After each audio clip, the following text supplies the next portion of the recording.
Okay, we should be live. Thanks Should for be your live. patience, everyone. Chat, do you hear us? Hi, chat.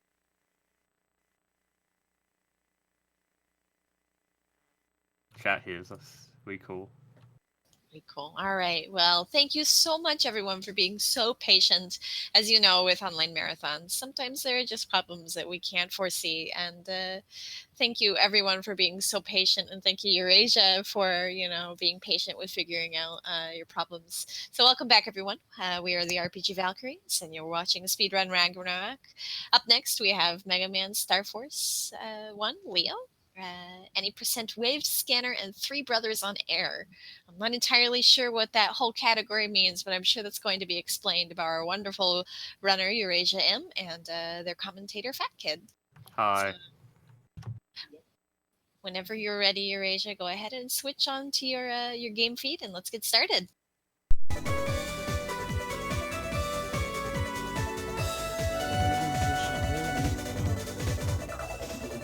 So the game will be in Japanese.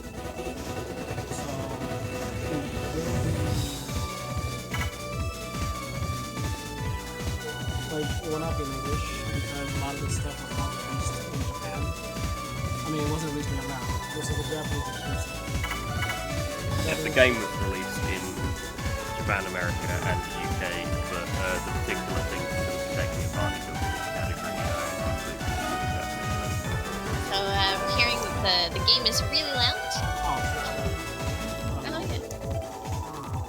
Wow, yeah, that is loud.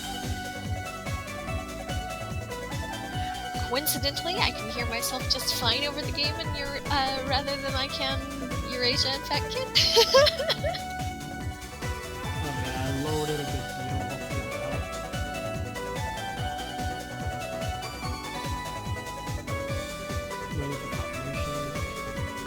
Eurasia, yeah, Eurasia, your mic is really quiet.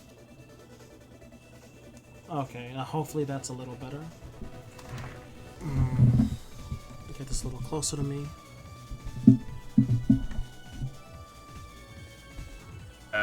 Yeah, I think that's good. Yeah, Let's do a quick test, 1, 2, 3. Test, 1, 2, 3. Mega Man Star Force is the best game ever. Yeah, that's good. Okay, yeah, this is direct capture from my DS, so it's very loud. Sorry about that. Alright, Fat Kid, are you ready? Yep, I'm ready. I'll just start explaining things once you get started. Alright, 3, 2, 1, let's go. Go. Good luck. Let's do it. Okay, so this is a category that Eurasia sort of came up with. Nobody else runs it. But it involves using some extra hardware that was only released in Japan specifically for this game. You need a DS or a DSi to use it, and it plugs into like the microphone jack. Usually that means you can't hear audio while using it, at least through headphones, but thankfully Eurasia has connections, so he managed to get it so that he can use it and stream audio at the same time. So what this wave scanner and Free On Air Brothers thing means is the wave scanner allows you to scan physical, they're like cards. They have barcode things on the bottom, and you can swipe them through a physical square thing called a transfer. So you can use these real cards to help you during battles, which is an interesting thing. It was quite similar to the Battle Network series. I can't remember what it was called. Eurasia, the gate. Yeah, it was basically the battle chip gate. Yeah, like the previous games let you slot in real chips into the game with a Japanese exclusive peripheral.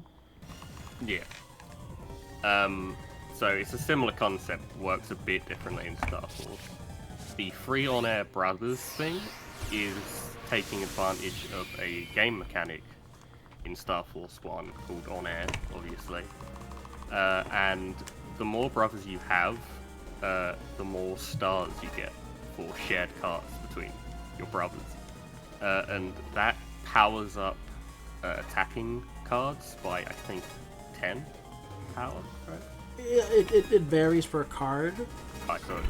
Like Okay. some cards will get plus 10, some will get plus 20. So you can end up with insanely powerful combos. To go over the story here a bit.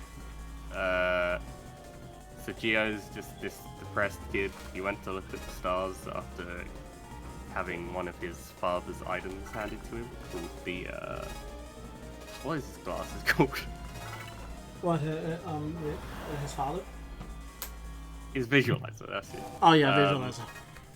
So this was his father's, who went missing 3 years ago, and since he's been depressed, and he went to go look at stars. And then was suddenly hit from something from space that turned out to be an alien called Omegasis, and now he's reluctantly doing stuff, like fighting. This is part of the on-air system. This game was released in the States. Star Force 1 was released in Japan, US, and the UK and Europe. Force 2 was also released in those areas, but the European version was massively gimped for no particular reason. I guess because they couldn't sell extra peripherals there, even though you didn't need them. And then Star Force 3 only came to the US and Japan. There was no European version, unfortunately, considering that was like the best one by far. So yeah, this is just the on-air stuff that's happening right now. This is for the powered-up cards, as we discussed earlier. The only way to brother people locally is to kill them. Yeah. Like true friendship. Yeah. So usually if you started this game, you would start off with 100 HP, and your buster would do 1 damage a shot. So he's incredibly overpowered from the start, using this method. I honestly don't like this method that you have to kill your brother. You can't just add him locally. Yeah, it's really bizarre. At least you can add them without, with the Wi-Fi being down now, though, I guess. Yeah. So yeah, there was some... You have to do this a bit differently than originally, because with the Nintendo DS servers being shut down, you can't do things you used to be able to do in the same way, so this is the way around that. Also, fun fact, I'm using 4 DSs at the same time. Yeah, he needs 4 DSs to do this. That's how crazy I am. Wow. Like, the other game is really all other DSs. Unfortunately, this is the most you can do if you're just playing through the game. You can't. Yeah, do you more. require 3 in-game brothers, like through the story. They're NPCs, so you can't have more than this until you beat the game, and then you can just tell them to go away and delete them. Classic Geo style. I'm glad later games realize that having you choose between in-game brothers and real-life brothers is kind of a no-brainer. Oh, and then you get to the 3rd one, and they lock behind some like title screen medals to online. I guess I should just explain that. Sorry, 1 second. It's 3. Oh yeah, I didn't press yes. Using 3DSs is very tiring. Press A, press A, press A. Yeah, this is basically this is a Mega Man RPG. It's a spiritual successor to the Mega Man Battle Network series on Game Boy Advance. This is a series of 3 games, technically 4 on the Nintendo DS. It's the Star Force series. In Japan it's called Ryusen no Rokuman. And the 4th kind of one is Operate Shooting Star, which is essentially just a DS version of Battle Network 1 with an extra scenario. Ah, jeez, that game was a letdown. I mean, yeah, but I like it because it's just Battle Network 1 with quality of life improvements. Yeah, like, it really did improve, and we got some extra exposition for Star Force. So, Battle Network was fairly successful, but it had quite a niche audience just due to like the RPG nature of it and the very unique play style. Star Force changed the RPG-ness into more of an action-oriented thing by placing the camera behind your character and limiting your movement. And they got rid of called like chip codes, so deck building is no longer really a focus. So that turned the already niche audience off of this series, which is a shame because it has some like of its own things to offer.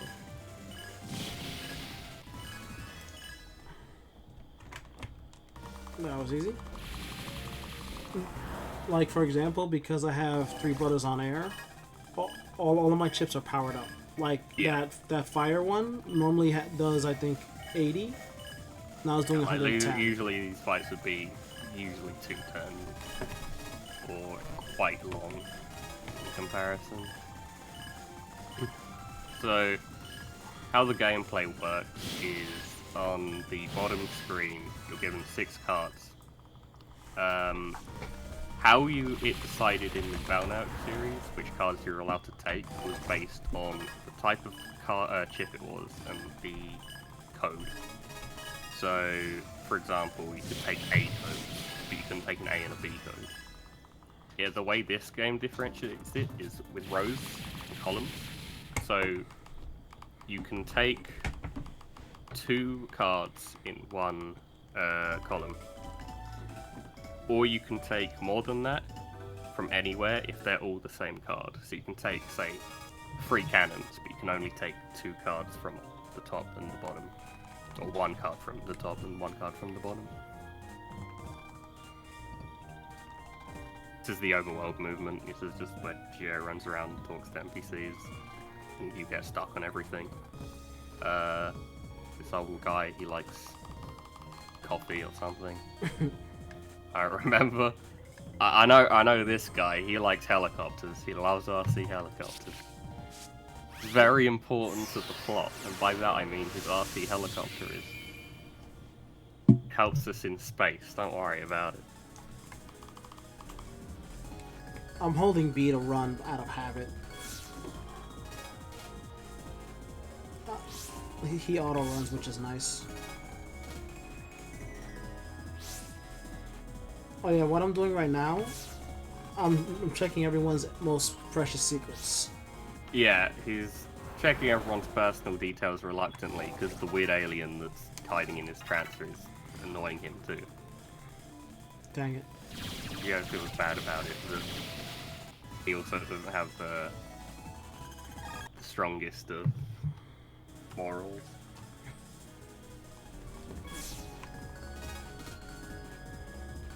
Like, right now he's trying to find information. I believe. Well, he's not trying to find anything specific, it's just my Megas is full, so Oh, he wants to look at everything. Oh, just because you can, that's why he's doing it. Yeah, Omegas is literally just wants to do it because he's bored. What a punk. And then Gio's reluctant to do it, obviously. It's not the most morally good thing to do. Pulse in. So after you've pulsed in and read all their personal information, something happens with the car. You notice that there's something wrong with it, and Omegasys detects a virus in there. So you go and take care of this guy who's trying to basically hotwire the car. Card scan. That's fine though.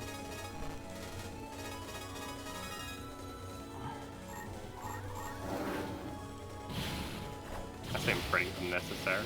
It He wasn't. only has 200 HP. What No, I, well, if you miss, if you miss like that. yeah. So, Yeah, I missed, unfortunately. I actually well. scanned the paralyzed card. so that mechanic is the lock-on mechanic, which is like part of the more action-oriented gameplay of this. If you press down on the D-pad, you lock onto an enemy, which allows you to use sword chips and other close-ranged things. You can also use it for thrown weapons. It usually puts you like 2 panels away from them if they're in the back. Oh yeah. The fire chip, he won't go right in front of him. Yeah, there's some interesting like subtle mechanics to it, but doesn't really matter for the purposes of this run. Yeah, I'm gonna be changing a lot of these cards. Thanks Nvidia for informing me that a driver is available. Well, we are playing a game where we get email every so often, so getting an alert should be second nature. Yeah, thankfully you don't have to read as many emails as you do in BN, so... Playing BN3 you have to read like 6 emails. Yeah, Oh, God. yeah. You got a crap ton of emails in 6. BN6 though, you can ignore all of them other than like 2. Unless you really want the tag system.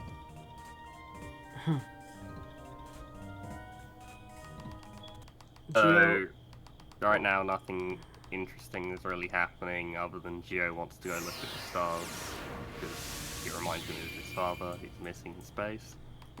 He goes to walk back out and then suddenly there's a car out of control with some school kids inside of it.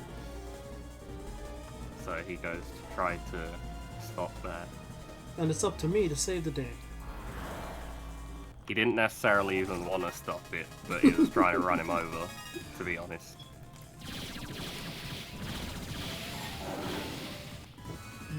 That's funny. Do I have time for a quick donation? Yeah, go ahead. Oh, yeah.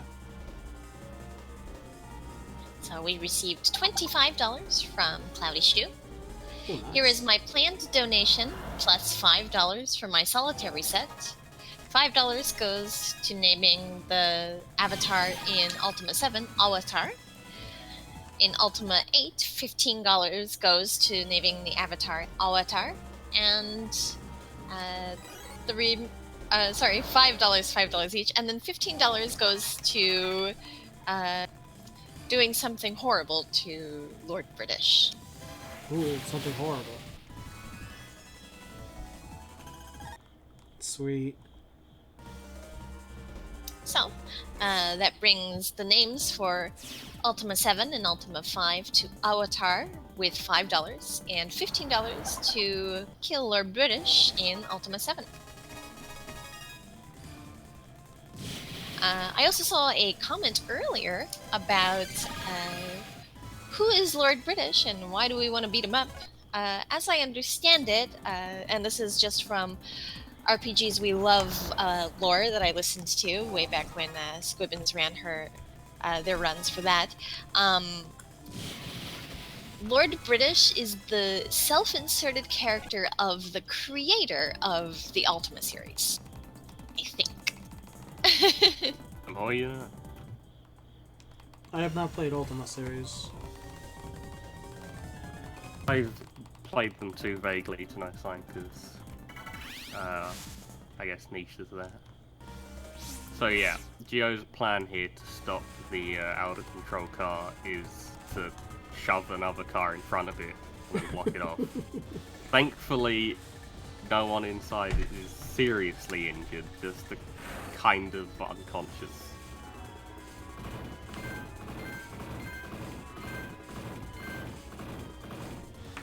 And the only other thing I know about Ultima is sailboat, musical note. Sailboat. Musical note.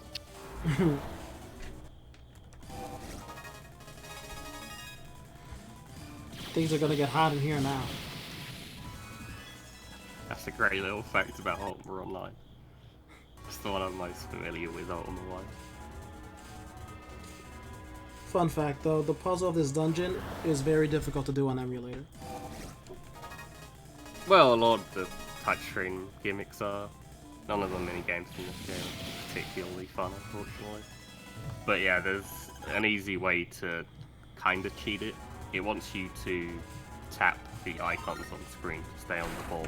But you can actually just keep the stylus or mouse cursor if you're an emulator on the screen and just keep rotating it. Like randomly, you'll hit. Yeah, it really helped after I was told that. Yeah, that's just what I do.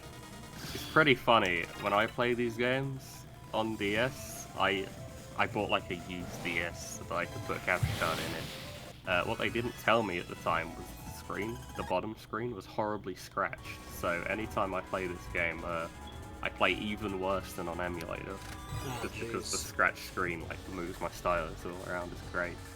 It's fine. It adds to the entertainment. um, this game has made me scratch my screen a lot more than I should. I don't know how people scratch their screen. I don't get it. This game gets you hyped. Like riding a bull, it really makes you want to touch the screen. I mean, I guess.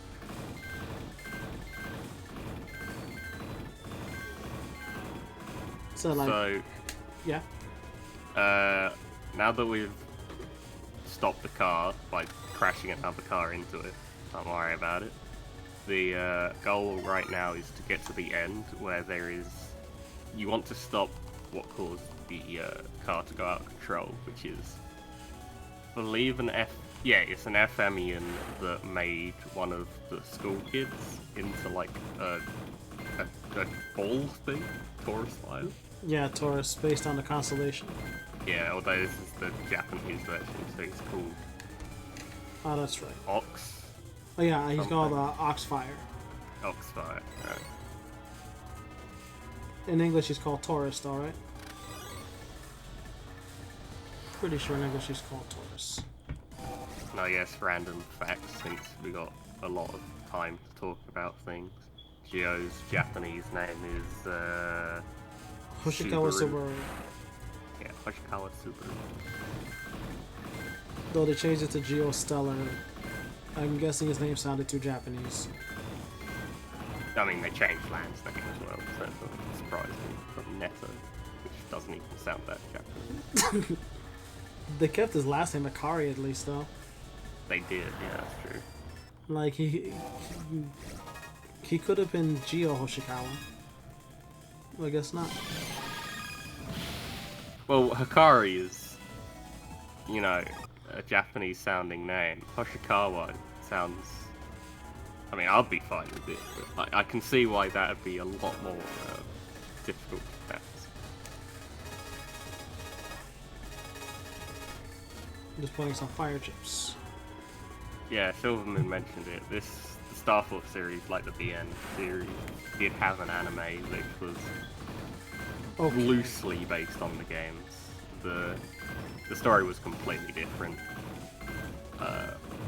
I remember not liking it, but I only watched like 3 or 4 episodes.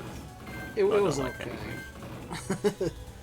The anime. I remember they changed his like dad being missing to for 3 years into like 2 months, and that seemed like a really bad idea to change his entire character.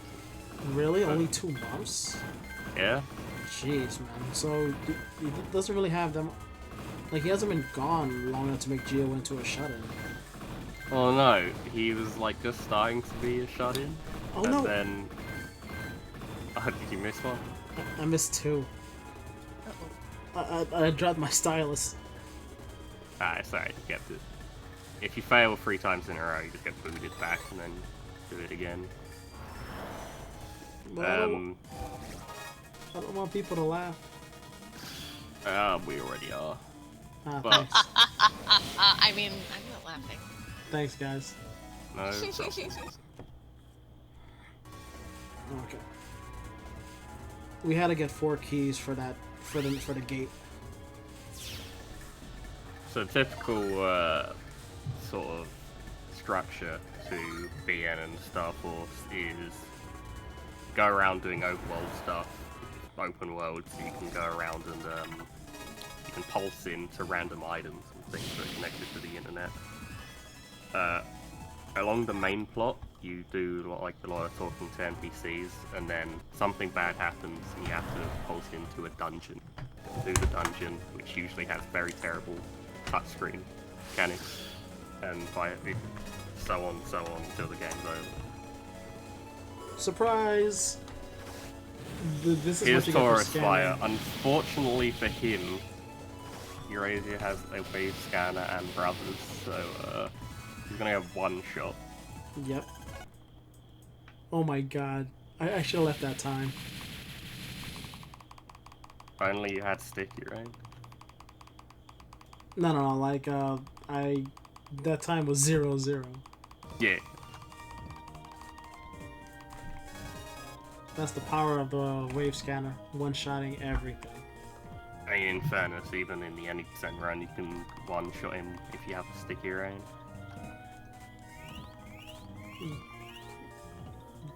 Can you get it that early in game though? Yeah, with Cypher Mail. Oh, right. And get that's Sticky Rain 3, right? Yeah, it's one sticky rain 3. Oh, darn it. I went to the wrong guy. Yeah, like, Sticky Rain is super OP. Oh yeah, it's one of the best cards in the game. Oh, yeah, do you want to explain the whole help thing? Yeah, help is a mechanic they added to the game, then promptly forgot about it right after this scenario. They couldn't figure out a way to make it work, so they just kind of ignored it. So, about 3 times this help mechanic comes up. In this particular one, it's because a kid lost his kite in a tree or something. It's a soccer ball. Alright, soccer ball. How did he get a soccer ball stuck in a tree? Oh, anyway. So it's explained this help thing is, due to the futuristic society that this game is based in, they can use their little armed computer called a transfer to send a help signal for people to help them. And I guess this kid thought it was such a disaster that his football was stuck in a tree that he had to send everyone in the vicinity a help signal. An emergency help signal to save poor football. So that's what we're helping right now. Because he is a good kid. Fine, he's learning. You didn't watch that Sonic episode that tells you when to dial 911. Oh my god, Sonic says. Yeah, Sonic says. Oh jeez. Remember when they were about to get beaten up by thugs and Sonic said, this isn't the kind of situation to dial 911 in? The show could have worked on its morals. Yeah. Good old 90s cartoons. We come a long way. The Star Force anime compared to the original Super Fighting Robot. I mean, I know which one is more entertaining to me personally. I would rather watch The Adventures of Sonic the Hedgehog than most things. That thing's hilarious. Soccer ball. Yeah, Oh, yeah. So, for no reason, this RC helicopter is controlled with the touchscreen instead of the D-pad on the DS. Because gimmicks. I don't know why. The best gimmick is near the end of the game where you get something called Bulldozer Man. I won't spoil the amazing touchscreen gimmick, but it's pretty fantastic. It's probably the best touchscreen implementation I've ever seen. Forget World Ends With You, forget Sonic Duck Brotherhood. Oh, jeez, that game. It's amazing. Alright, don't talk to me. I actually did manage to beat it. I didn't. So, congrats. Okay. I plan to go back and try to beat it, but it's quite special. The only other Sonic game I haven't been able to beat is Sonic Labyrinth, and I'm pretty sure the game glitched on me. Oh my god. You really want to beat that game? I didn't say I want to, I tried to. Yeah, that's another blue video game character. Back to this one. This is Boreal. He invited you to a tour of the Anakin facility, which Chio was kind of reluctant to do because he just likes to stay in his room all day and not go outside. But he eventually caved in, agreed to it because he was very interested in space due to his father's connections to, space and going missing and stuff. He has an affinity for stars. And they actually did change the name to Geo, so I guess they wanted to emphasize that. Which was a pretty good localization if you have to change the name, even though I don't really get why they do that. Because Geo's in Earth.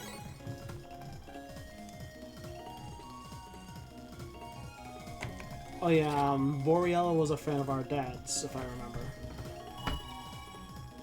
Right? Pretty sure he was a Yeah, friend. he worked with Joe's dad, Kelvin. Yeah, Kelvin Stellar. So, obviously, Geo's name is Geostellar, which is like Earth, and stellar is just kind of stars, or one or more stars. His Japanese name, it was Subaru Hoshikawa.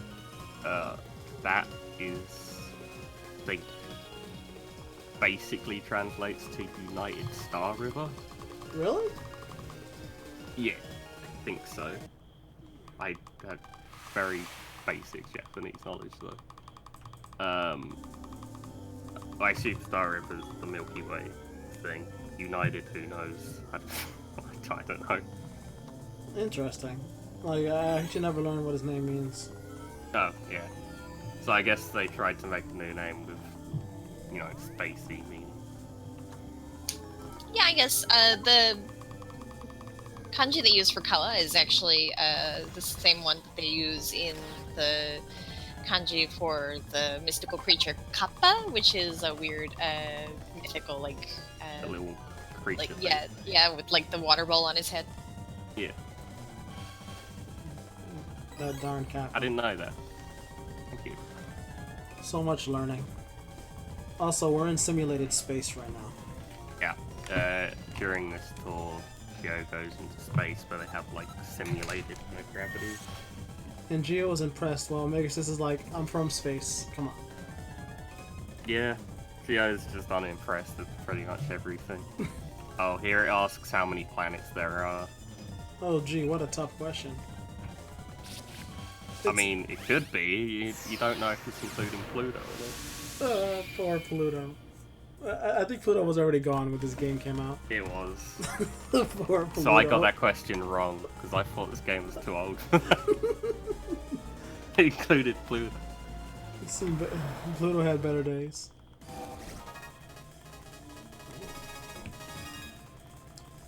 Hold still. Still, it's better than none of the questions from Star Force 3 that asks you, like, something like, what's 8 minus 5? And the answer's 4. And then they're like, that's right, 3. Oh, no. How do you fail at localizing numbers? That being said, the localization for this game is actually pretty good. It's pretty strict to the Japanese scripts, to my knowledge, despite the name changes. Yeah, it was pretty accurate to the original. Yeah. It results in kind of some weirdly worded lines, but they still work fine, keep their meaning. My favourite is from the second game. As a fellow female, I can relate. Beat boop, I am a robot.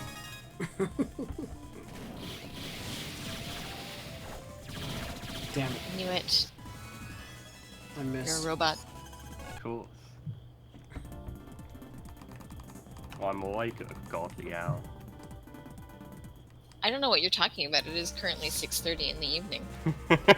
Well, see, I'm never awake at 6:30 in the evening. Already passed out. I'm off here. Alright, that sickly guy we were talking to earlier with the wings, he got super paranoid that we're gonna steal his research. So Yeah, he's like a really paranoid guy. Okay, so this is a good time to mention one of the main themes of this game is like people's emotional faults. Each boss in this game is like a normal person that was taken advantage of or wronged in some way, and then manifested in these bosses because of the FMian, yeah. like the aliens. So this one had been like betrayed a lot, so he was very paranoid of everyone. And the FMian took advantage of that and turned him into Cygnus Wing. Yeah, he I was. forget what his name even is. I just call him like skinny tall guy. Oh, his name? I forgot to. I'll check.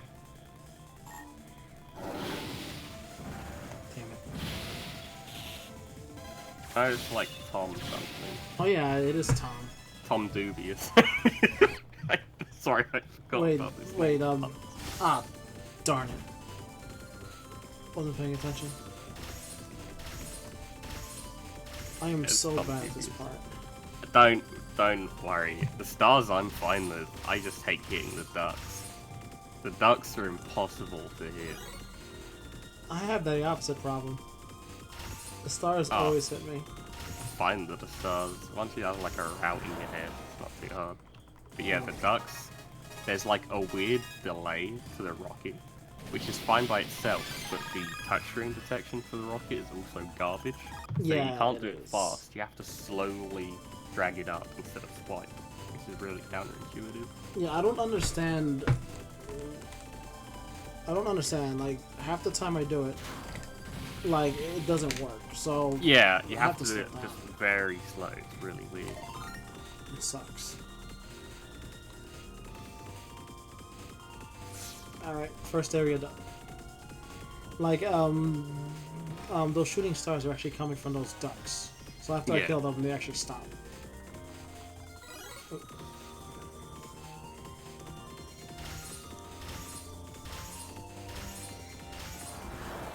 Darn it.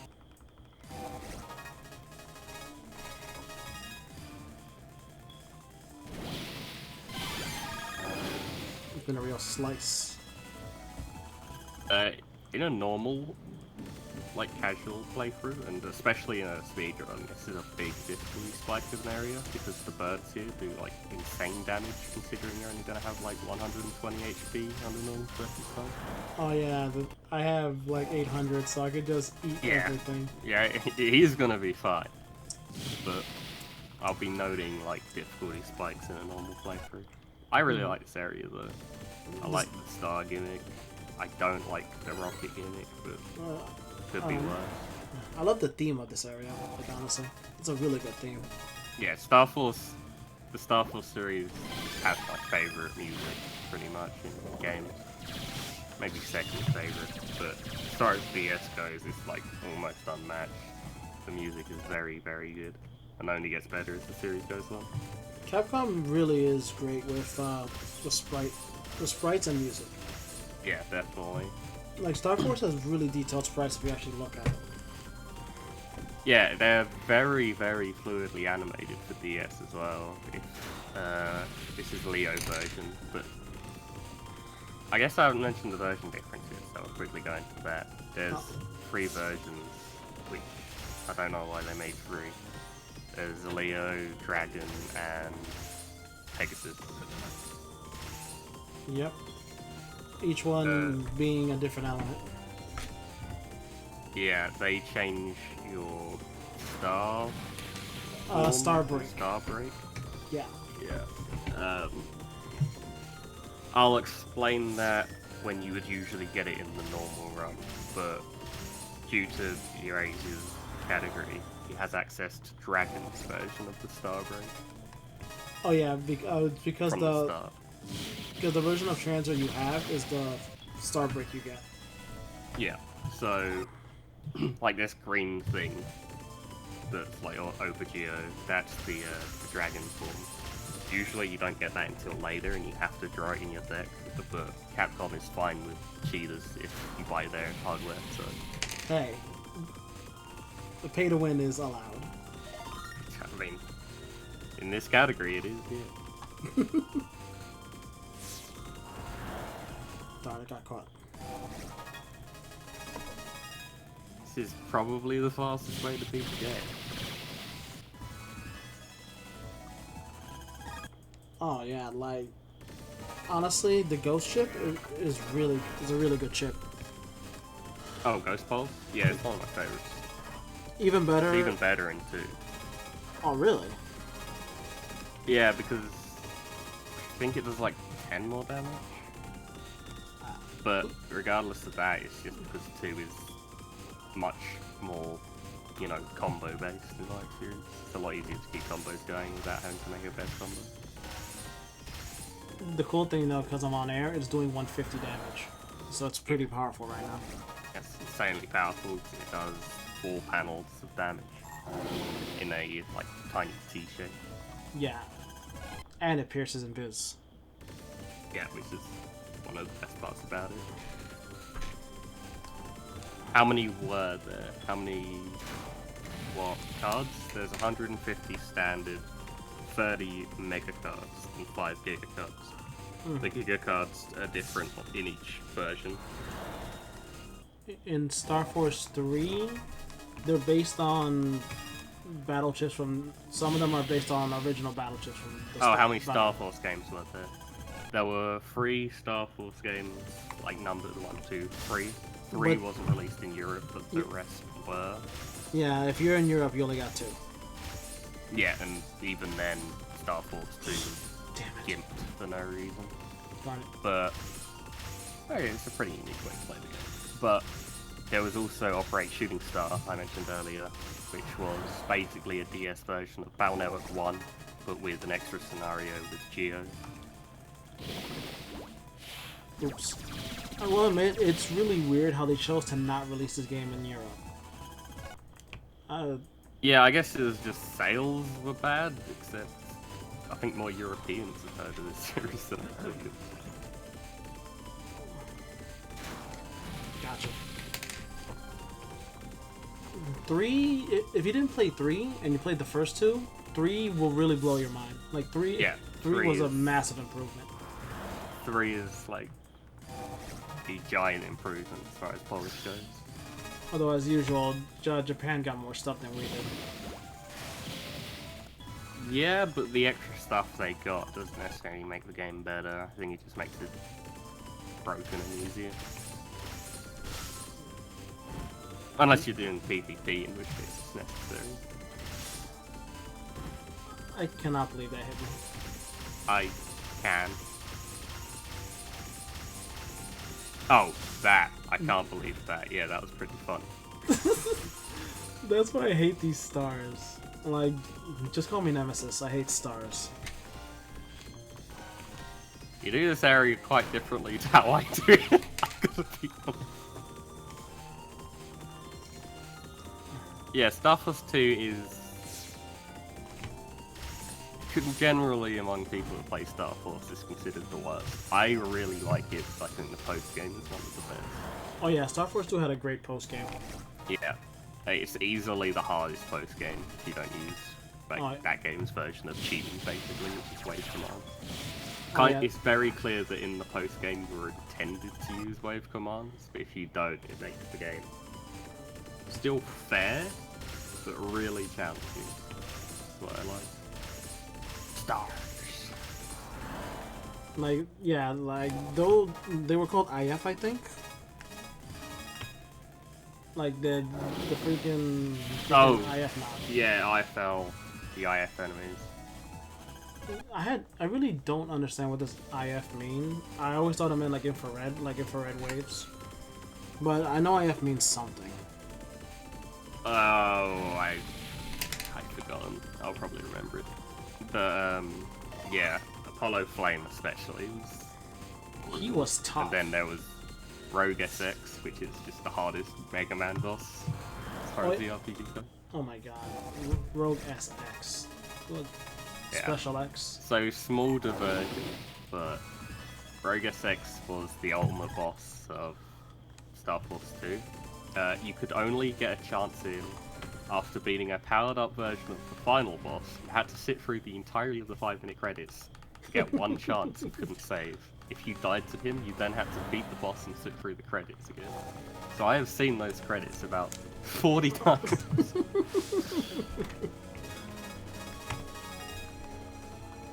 Hold still. MMBN4 is not a popular one either, but it has its fans. It has, you know, all 2 of them. How did he move after he was... Method and Mabel, like the only people I know. Oh, that's pretty funny.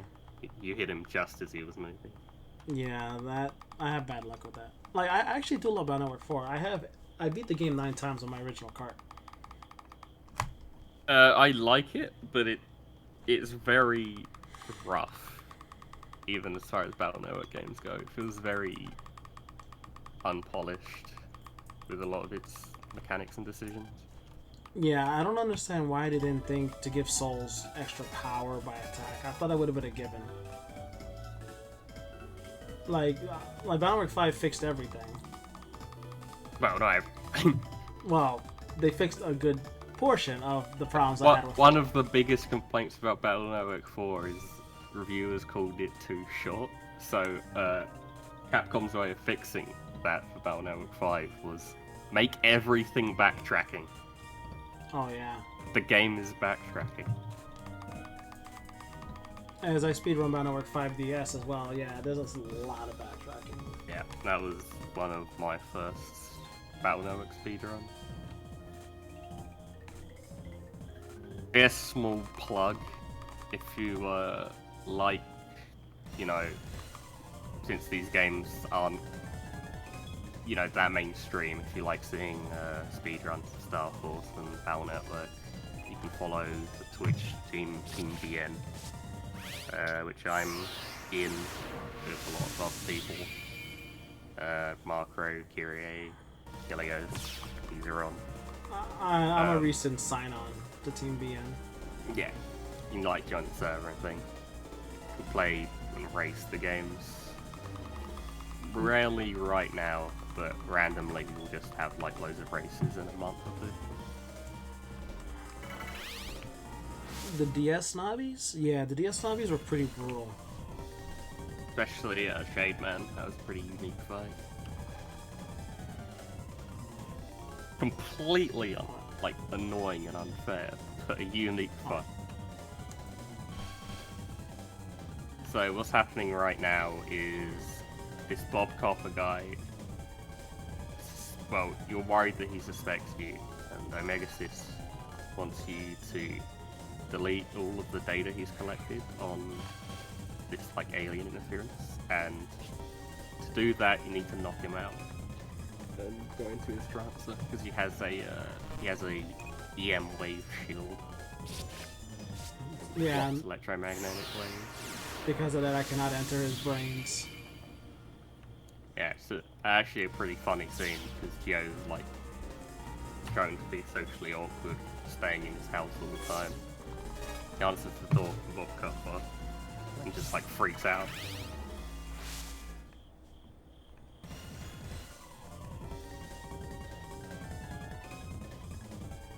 Yeah, what we gotta do So- now is to get rid of that shield. Yeah. And to do that, you go into that kid's transfer so that you know where he's put like a pitching machine for baseballs. Because he wasn't telling you where it is or where the card for it is. So then you use this pitching machine to hatch a dastardly plan. It is hopefully not going to give Bob Copper any lasting damage as you knock him unconscious and steal his data and delete it. But in the grand scheme of things, it's a moral good. Just right now, it's a bit shaky ground. I'll be alright then. I have to say, the one thing Ragnarok 4 was amazing for is you can transfer Navis. So you can fight every Navi in one game if you trade data with another version. It did require you having someone with either buy both or have a friend with the other one. But that was still an amazing feature. It's a shame that never came back in later Battle Networks.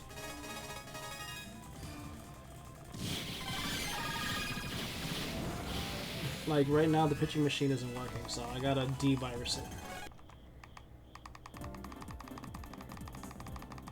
So now everything is a-okay. And now we have to lure Bob Copper for the trap.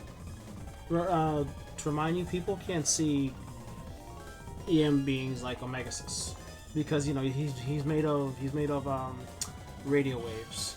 So you know humans can't see radio waves. Geo can see it because of his visualizer, that those goggles on his head. That's the only reason why he can see them.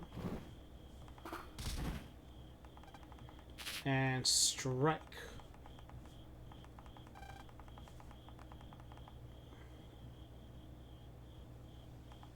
That had to be really strong. That had to be really strong. Yeah, Delta. That's always how it is.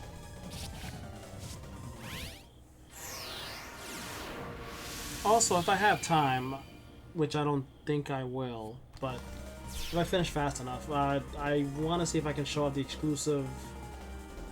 One of the exclusive content that this game has. Although it's quick, I have to see how much time we got. So as you know, Bob Copper is knocked out, and that knocked out his shield apparently. So now I can check out his brains. There. He has no more brains now. He's fine now. Oh dear. Goodbye, brains. Yeah, he was getting too close to the truth, so we had to, you know, stop it.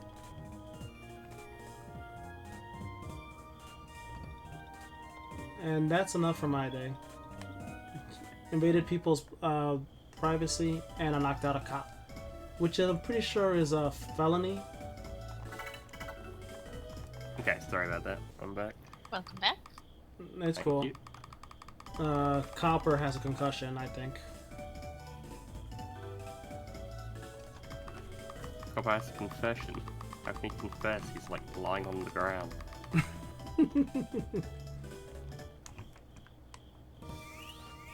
We're the heroes in this story, alright? Oh yeah, I forgot the shot. Like, there you go. That's the visualizer. With that, I can see everything that normal people can't. Yeah. Vaguely mentioned it earlier. The visualizer is something Boreal gave to Geo at the start of the game. It used to belong to Geo's dad. After being hit with Omegasys's, I don't know, energy, I guess. Yeah. He activated what the visualizer actually does and allows you to see like EM waves through the sky. What's going on here is there's a girl called Sonia who is hiding from her abusive manager. Geo found her behind the train and then takes her to Anakin because Joe's one of the few people that doesn't care about this like pop stuff. Yeah.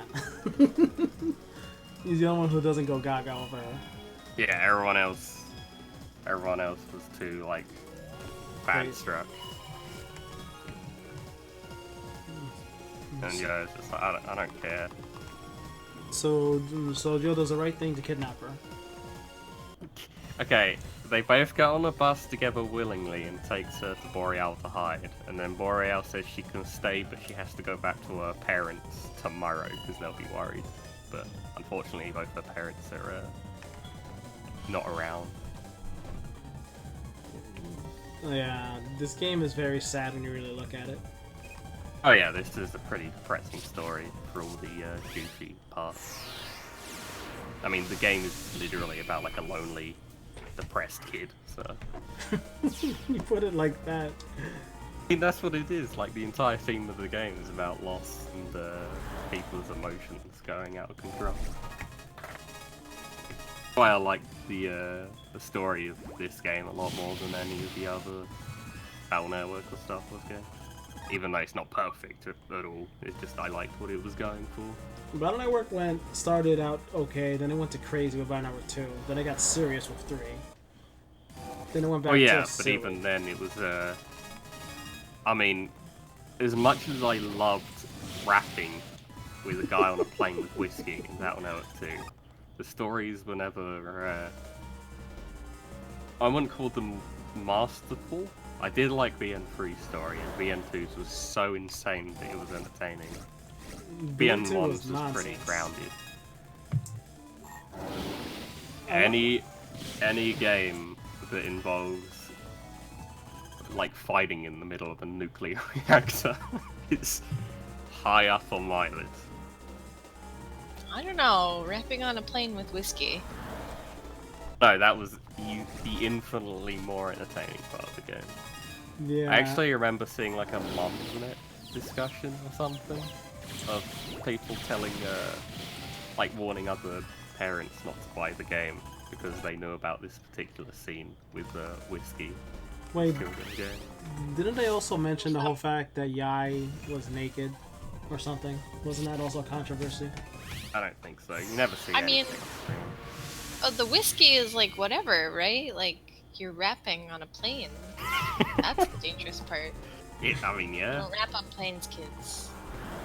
In fairness, part of the game was you had to rap to this man, and if your rap was good enough, he was going to give this 11-year-old whiskey, and you needed whiskey to make a spider drunk, so you could catch the drunk spider. But EN2 is a weird game. Great.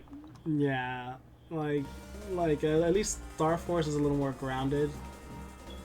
But I know yeah, Star Force 1 is at least starts you off. You literally go to space, Eraser. It's not that grounded, let's be honest. Boo. Can't be grounded if you're up in the stars. It's Oh. true. I think Fat Kid and I are gonna be friends. I hope so. I can't argue facts, so you're right. Eat it. Okay, good. Ooh, I'm getting a lot of water chips. Cards. These are not chips, these are cards. Yeah, if you see us or hear us even using chips and cards interchangeably, because in Battle Network they're called chips and in this game they're cards. So we spend way too much time playing both of them, so we just randomly interchange. Yeah, Delta. Arashi was pretty dark. Keep sucking gas and die.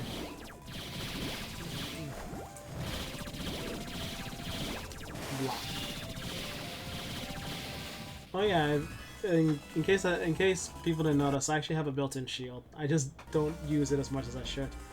Oh yeah, that's like a whole mechanic we never brought up. He doesn't really need it because he's like broken at the start of the game, but if you press Y, Joe brings up a shield, and it has a couple mechanics that are pretty interesting. So when you bring up the shield, you're locked in place until you get hit. So if you don't know how it works, it probably feels funky, but how you basically are meant to use it is you quickly block, and then since if you get hit, you can quickly move out and like move to another road. I know some people complain about that, which is probably a fair complaint, but I assume they're not using it sort of as intended. I know I take the hit and then immediately move. I will admit that There's a tiny bit of depth to it that I like. yeah, like the shield was given to you because because they made it so that some attacks you can't dodge, so you have to block. Playing the game normally, you will absolutely require the shield, unless you just have like an insane amount of HP, like in this particular situation, or if you've like picked up all the HP memories along the game. Even then, post game, you absolutely need it. Andromeda Infinity can be a bit tricky. Yeah, I've seen the videos of how you guys handle Andromeda Infinity. That he's no joke. Oh yeah, doing Andromeda Infinity in like a speedrun setting is quite unique.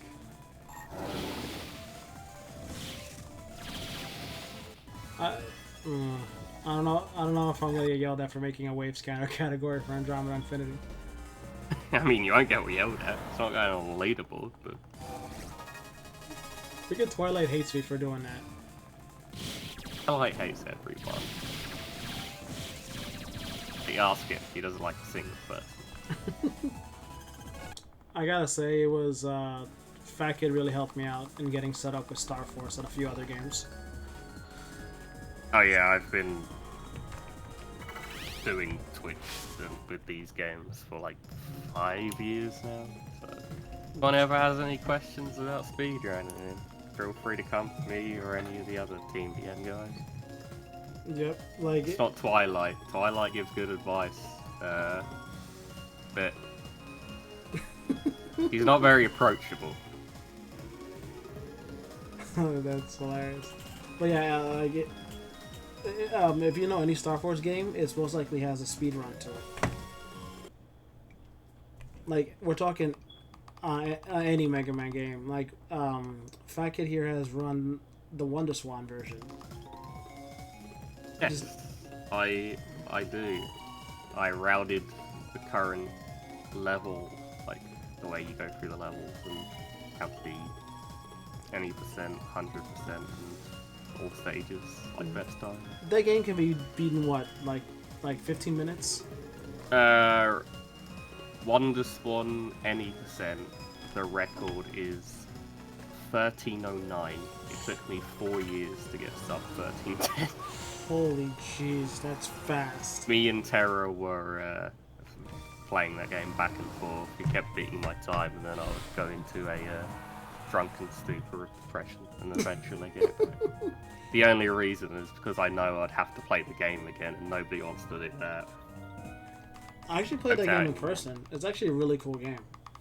It is pretty fun. Yeah. When you speedrun it though, there's so many. It's a pretty broken game, so there's only so many times where it can eat your jump input, or you can get stuck in the wall before it gets All right, but annoying. it's because you told me that game runs at what, 75 frames? Yeah, 75 frames per second on a 75 hertz screen. So you have less time to do frame perfect stuff. Yeah, there's like 20 frame perfect tricks in the 80% run, and you need to do most of them because it's so short. Alright, we should probably tell people what's going on. Sonia, who we saved, well... It's the same thing, yeah. Sonia, who was hiding, you just took her to Boreal because she was angry at her manager. She was taken advantage of by an Fenian who turned into Harp Note, or Lyra Note, I think, in the anime. Yeah. Well, Lyra, I think, is the actual FMN herself. Yeah. She has Harp Note in both English and Japanese. Thank goodness. For some reason in the anime they changed Sonia Strum's name to Sonia Sky. Jeez. I don't know why that was. I'll never forgive the anime for doing Torchman, Heavy Metal Man, Savage Man. Oh my god, the anime BN names are so bad. Yeah. So because Sonia was taken advantage of by Lyra, she's trying to keep you away. She's hurt like everyone in this town, but she doesn't actually want to hurt Geo because she still has some of her conscience still. Geo was the only person that helped her. But Geo's not making it easy for her. She's chasing her to kind of try to stop her from knocking everybody out in the world. With the power of music. Yeah. She like fires musical notes at people and it hits them with such force that they fall unconscious. I don't know, haven't you ever heard music so bad that it actually knocks you out? Like in pain? I mean, there's a joke to be made here. Oh no! I've listened to Wonder Swan's music, yes. No, it wasn't, no. I cannot believe I missed that. Me neither. I've done this so many times. That's the first time I've gotten hit. The pressure's getting to me. Interesting thing about this minigame, this is one of the few touchscreen minigames where you're actually allowed to use the DS's space buttons. You don't have to use the touchscreen.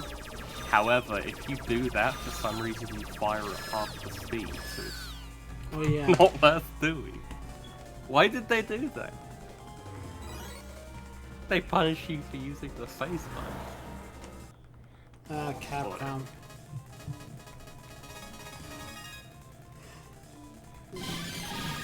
That did always bother me, that for some reason they chose to... how they chose to, that one time, you fire like half the speed, so it's kind of pointless. They put in extra work after putting in an extra control scheme for that minigame. It's so bizarre. You chase Sonia to a dead end here, but because of her, I don't know, power of music, actually like goes off to back to Watsa HQ, which is the place Geo was touring around with Aaron Boreal. Yeah, I love that. Power music gives her teleportation powers. Actually, is it Waza in this game? It changes in Star Force 3, Waza, I think. Yeah, I think it is Waxa. Oh, no, wait, is it Waxa or Waza? I think it's Waxa and then becomes Waza in Star Fox 3. Let's just call it Anakin. Yeah. This is Anakin. Eurasia is currently pulsing into a sign which is connected to the internet, I guess. Why not?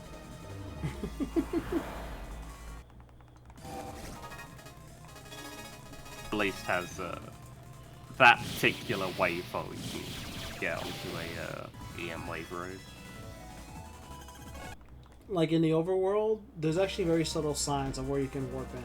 It's very subtle. I really like that actually. It was pretty cleverly done. There's just usually like leaves on the ground or a tiny like circle of dirt. Really subtle things, but you can tell without having to use the visualizer where the waveholes are if you've played the game a lot, which is like a really nice touch. Though in Star Force 3, you can just do it anywhere now. Yeah, which is an improvement, to be honest. It is. This is the power of love, and it hurts. Small shooting notes. This is the last mini game before Sony boss fight. Yeah, they start coming at most 3 at a time.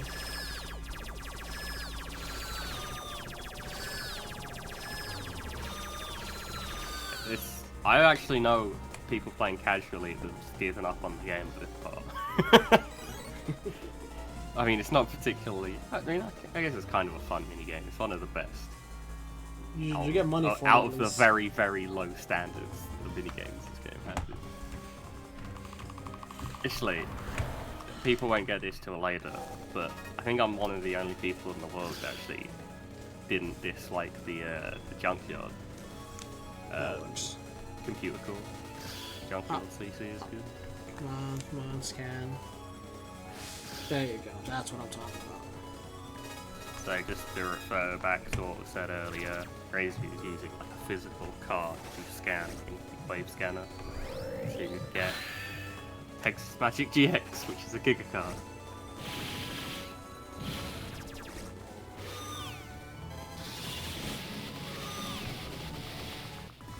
Yeah, like I can convert an element of any chip to a certain Giga card of the same element. So I can explain some of the like element mechanics in this game. Obviously, Sonic's just been defeated, so you like talk it out. As far as elements go, ice freezes enemies, and then a frozen enemy, if you use a breaking chip, a fist chip, that does double damage. Fire is normal, super effective against like grass, wood style things. Electricity, kind of. Well, it's not electricity, it's stuff like Ghost Pulse, pierces invis. Wood ignores. No, wood doesn't cause iframes. It's the only element that does not cause iframes. And Aqua. Does Aqua do anything special? Certain ones will put you in a bubble state. Right, certain ones put you in a bubble state, and also if you use Aqua over ice, it will freeze them. Yeah. Electricity will sometimes paralyze depending on the... Like not all of them do. Sometimes they paralyze, sometimes they pierce invis. Yeah, so right now she became my brother. Because we finally understand each other. Yep, she becomes Geo's first brother, which the story significance is a bit lost on you if you already have real world brothers, but hey. This is a big deal because brothers are like family, pretty much, yeah. Very personal, or at least in this game, very personalized. And it's Geo's first one. Sure, thanks Della. Thanks for watching. Yes, Delta. Thank you. Remember remember that Star Force is great, and you're great too.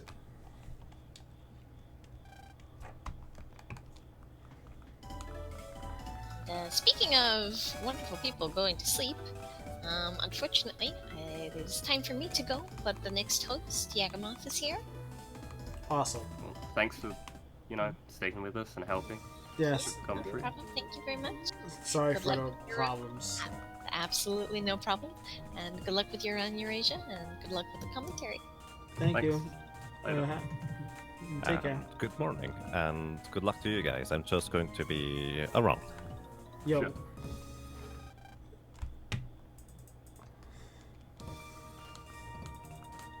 So right now, Gio's feeling confident enough to now actually go back to school, which is what these fools have been trying. You know, those three kids I've been Yeah. trying to do the whole time. He's been away from school for 3 years due to the trauma of his missing dad, but he's now starting to go back. He was peer pressured into appearing in a school play because the entire class was required. And even though he doesn't go to school, he still has a place in class to return to. And this was like the starting point to that. But of course, nothing goes right.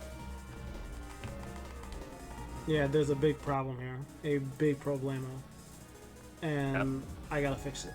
Although unfortunately, before I do, I actually gotta turn off my powers for this part. Yeah, this is actually one of the, I guess, darker parts of the game. It's typical RPG, can't beat scenario. You don't have to lose it. You can just survive until it ends.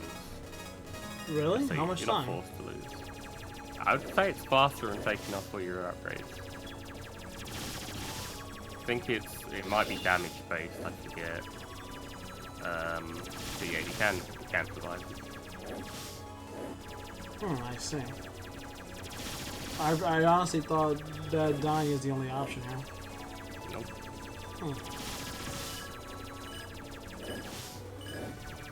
Even though it's complete nonsense that you can't beat this guy. Well, they needed Joe to get scared and question his choices doing this. So basically losing this makes Gio concerned. But yeah, it makes him. He was already pretty reluctant to be like a hero-esque person, so this doesn't exactly help that. So he basically decides to head out. But pretty sure he heard the voice, right? He heard them on the wave road and then followed them. But he doesn't hear a voice after it. Oh, okay. I think. Oh, you mean when he's getting like strangled? Yeah, he passes out and then wakes up to Megasis shouting at him, saying that he jacked out just in time, or pulsed out. I don't think there's any other voice though. Oh, I was thinking of the satellite admin, which is why I'm heading to Amekin. I don't think so, because you go to Amican because I think your medallion that Gio wears, it was shining and you want to ask Boreal about it. Ah, okay. Boreal examines it, has to take it apart, which Gio is, again, slightly reluctant, but does so. It shows how long it's been since I played this game. Yeah, I played through this game a bunch and read the story, so I quite enjoyed it. So here what happens is he brings the medallion to the roof, 3 satellite admins, which are like the free versions. But how do I explain it? Don't they Kinda like like, run the world in some way or something? They run 3 very important servers in space, which a lot of like the technological infrastructure is connected to. and every person is connected to one of these three servers in, at least in Echo Ridge, and the surrounding areas, and that is the free versions, obviously, Leo, Pegasus, and Dragon. Yeah, they come down on the roof, visit Geo, they tell him some exposition that is important and stuff, and then they're like, we'll challenge you to see if you're worthy of Starbreak. Unfortunately for them, Eurasia actually already has it, but ignore that. He's proving that he's worthy to handle it. The cool thing about this thing is that I can have like the Starbreak I have is a different version of the Starbreak you have. So Yeah. I mentioned earlier the normal Starbreak is after this scenario. Actually, you get it, and you need to draw it in a deck, and then pick the card. Then you transform. You can't start a fight with it. If there are any other differences, you can explain, Eurasia. No, that's pretty much it. It's like the form is tied, as I mentioned, to the transfer itself.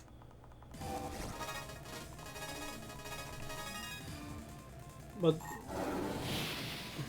yeah, Capcom had to have a reason to sell 3 versions, because apparently having 2 versions for the other games wasn't enough. Thankfully, they went back to 2 versions after this game, which was the sensible thing.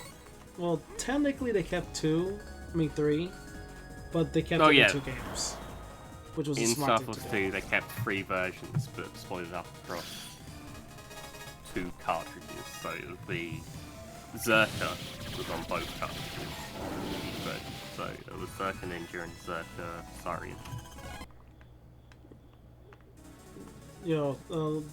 Really, looking back at that, Star Wars 2 really was a good game. I don't know why people hate it. But because the main story was miserable to play through. Need I remind you of Bermuda Maze? It wasn't. Need I remind you of Loch Ness? Need I remind you of what's that place called? The WhatsApp scenario. WhatsApp. The area itself was good, but the scenario where you had to deal with the condor flying around. Yeah, that was okay. I'll admit that much, but the gameplay was still solid. No, the gameplay was still great. Zerka was pretty unbalanced. At least single player wise, otherwise story is completely unbalanced. Dang it, I always forget he heals. I always seem to forget to focus on the guy singing. Power song, dude. Like, he was like the Trumpy who heals in 5 is also annoying. Let's take the one that like makes them go invisible more. Oh yeah, for longer. Or the one that inhibits your movement. I don't mind that one too much, but I'm glad Star Force 1 didn't start that crazy. yeah. But by Star Force 3, Star Force 2 already started to get really tough enemies. But yeah, Star Wars 2, I'd say had the hardest to deal with enemies. You have like the black holes, but that's just shadows with this game. I hate black holes. Yeah. Really? So the shadows and black holes are you can only destroy them with sword type chips and or cuts. And those there aren't that many to begin with, and that restricts you to having, you need them in the folder. Darn it. I messed up. I forgot to talk to that one. Oh, I talked to one of the girls. Yeah, so this is part of the trial, the Starbreak trial that they posed to Geo. He needs to do these 5 fixed encounters on Wave Road, and then go confront the satellite admin of their version. So in this case, it's Leo. Didn't really mention which version is best for speedrunning because it doesn't really matter too much. It's very, very small time save, regardless. But it would probably be Leo due to his satellite fight being one of the fastest because he has the least HP, and you have aqua chips available to you. Oh, really? Leo actually has the lowest HP? Yeah, most HP. Dragon has the most. Okay, I was gonna say like Dragon probably has the most because he's wood. Yeah. And wood for some reason is associated with HP, which I don't understand why. Yeah, it's just like associated with defense, HP, and ignoring or at least not causing anything. Alright, cool. You expected Leo to have like the most. Yeah, no, he has the least. Pegasus is obviously in the middle. So Dragon and Leo are pretty close. Other than that, Leo's form If I can get inches it, out slightly more because you have more fire chips than a typical 100% run. there we go. You have like no ice chips, and the other version is Dragon, which is pretty good still. This is the satellite boss. And one shot. This isn't his. Nice. This isn't his like true form, if you like. That's why he's very like shadow. Oh, come on, fat kid. I was hoping you to say this isn't his final form. I very, very easily didn't do that. Okay. I'm upset that you even mentioned it. But yeah, the true version of that boss is available as the final post-game fight, well, second final post-game fight.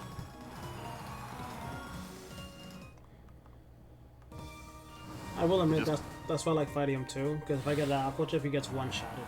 Yeah, exactly. So I think this is going off memory, so I'm probably wrong. I think Leo has 800 HP, Pegasus has 1000, and Dragon has 1200. Oh, really? Yeah. Leo Dragon did also have probably 800. has the hardest attacks to dodge as well, at least for a first time seeing the fight, because they're very bizarre. Let me see. Dragon does a tornado and that charge. Yeah, and he has the thing where he like flies over your row and you have to go into the corner, Oh yeah, like which is really bizarre. does he do the cough in his first form? I don't think so. Oh, I call it the cough because that's clearly what it Yeah, looks like the sneeze thing. Sneeze. That's even worse. Leo fires his hot breath at you or his tail. I forget which one it was. And Pegasus fires icicles like crazy. I don't even remember what else he technically does too. Yeah, that's pretty much all there is to versions. When I raced this, so I don't really speedrun it properly, I use Dragon version because that's the one I own. It's my favourite version, I guess. Pegasus I like a lot as well, but it's definitely the worst for speedrunning. We're now back in school to learn. Yay! Geo is finally back at school after 3 years. So naturally, something's gonna go terribly wrong. Because school is bad. Continuing with the theme of, characters, personal issues, and emotions. Your teacher is a struggling single father with, I think, 6 or more kids. Jeez. So, he likes to be kind and do what's in the kid's best interest, but is in the school kid's best interest, but he also has to look after his family, so he's in a conflicted mind about everything. Isn't he being forced to do things that he doesn't want to or something like that? So the school has a new way of teaching kids that involves radio frequencies, which they just kind of force into them to make them more willing to work. His is the only class that hasn't adopted it yet because he disagrees with the methodology. and he gets told that if he doesn't start using it, he will be fired, and he can't be fired because he has 6 kids to feed. So that's quite the dilemma. How do you think that's a good idea? Like, to use waves to that just is like a bad idea waiting to happen. I mean, and it was. It's why he was against it, I guess. There he is saying, "You better do it or else." You better do it or you're fired and your kids go hungry. Yo. That's the scene happening. And then because of that, he becomes pretty unstable and concerned about what to do. And the Ephemian Libra takes advantage of this and turns him into Libra scale. Yeah, like the FMEs are attracted to strong emotion. Like Omegasis found Geo because of his loneliness, wasn't it? No, actually, because he's, you know, not technically the same as them, if you know what I mean. He was actually found because Kelvin gave, like, Geo's transfer information to Omegasis to seek out so that he could get to Earth and not wander around in space. Oh. Well, he Right. goes straight to the transfer when he gets there. Took him a while to get there then. Yeah, it took, well, 3 years. And that's the reason all the Ephemians came at the same time, is because they were actually following Omegasis. That's what he points out.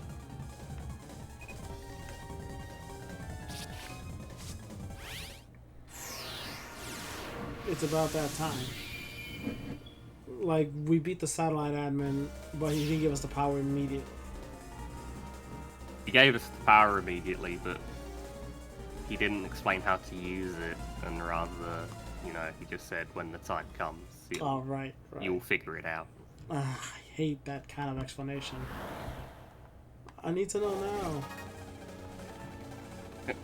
Every single slightly stoic character has to say this. Geo's like freaking out scared again, because he's about to like pass out from pain, and then the star break activates. The star break is completely useless, to be honest. It barely makes any difference. The only good part about it is countering will give you a like 3 gigacard essentially, which is very good, but it's slightly random. Other than that, it's kind of pointless, which is a bit unfortunate. That only did 350. I thought it did 400. Or is that the later games? The actual gigacard is 400, but the counter doesn't. Counter might do that in the late games. Okay, so the counter is single, but the gigacard is multi-hit. Yeah. Oh no, So- I'm probably thinking of the later games. Genocide Yeah, I think Breaker. the counter is 402. Yeah, like, okay. And also, it has a cooler name, Genocide. Woohoo. Yeah, Genocide Blazer. Or in English, Atom Blazer.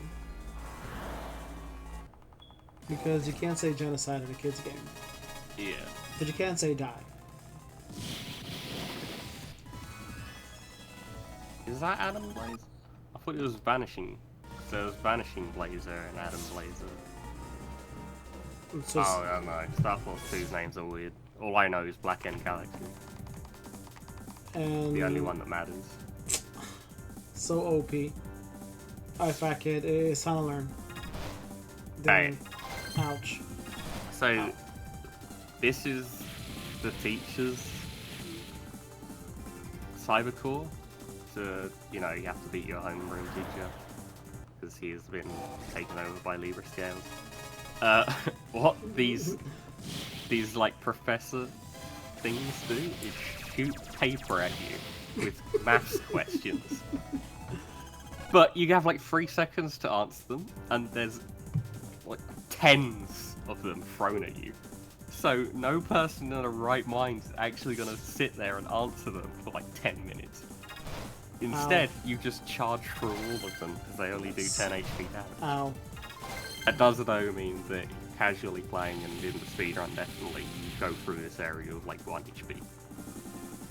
Like, if you don't mind the paper cuts, you could just go through it. Yeah. Each one's 10 HP damage, so if it doesn't drop you below 1 HP, so you can just run through with one. It is pretty dangerous, but I mean, it's a speedrun, what do you expect? Like, could you imagine dying to a paper cut like that? Oof. I'm very thankful that that actually won't kill you. He's a Geo. I won't put it past him.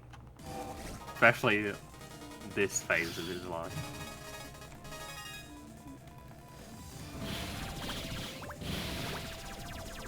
Wow, it does 140.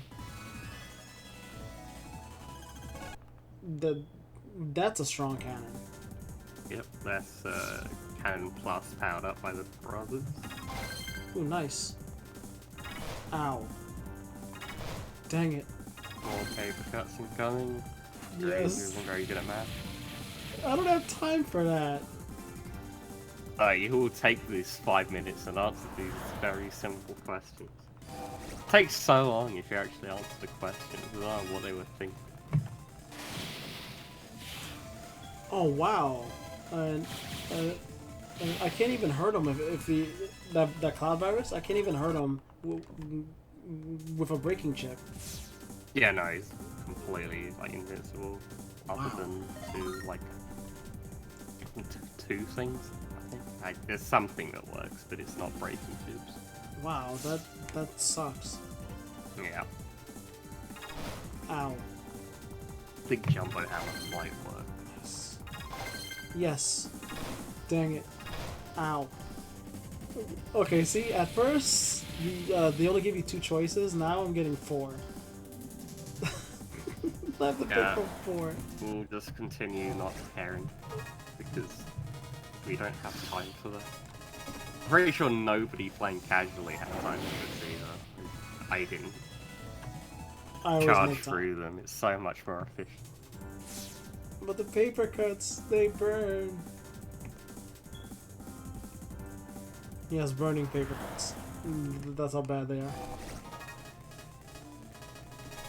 That's a corner. There we go. Okay, I can pick between Leo and Pegasus.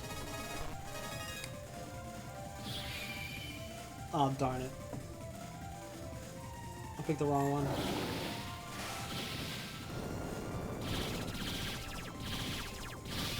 Oh, yeah, one more thing about the star break, when it appears in the menu, you normally can only do yours, but if you have Yeah, you brothers... would only be able to do Leo normally. But if you have brothers of a different version, you can use their star break. Ow. Dang it. And the only one worth using is Leo, I guess, for viruses. Dragon for bosses. I like using Dragon because his is a wide shot. Yeah. Leo's does more damage in a straight line though. The charge shot. It's just because his iframes on bosses. It's not worth using that. Pegasus is just terrible. Don't use Pegasus. It's almost as bad as Alex style. Well, Alex style is pretty good though, because Alex style you have a guaranteed stun and bolt in VN3. The bolt is pretty good. But doesn't the Pegasus charge out freeze though? I mean, yeah, but the alternatives are just better, whereas in BN3 at least, the alternatives are give and take.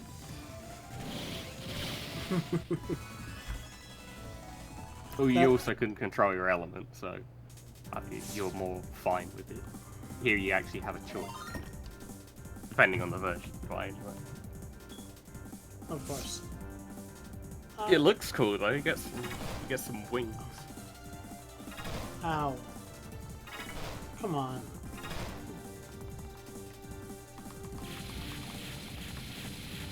These questions are too hard. I'm only a what, 5th grader? He's 11. So I guess. Yeah, he's in. So I guess I'm not smarter than a 5th grader. Ooh. You like referencing the show? I'm referencing the show and the game. There's a game. Yeah, of course. Oh, there's a DS game thing, isn't there? The shovelware thing. And on Wii. God damn. Yeah, yeah, it's all garbage.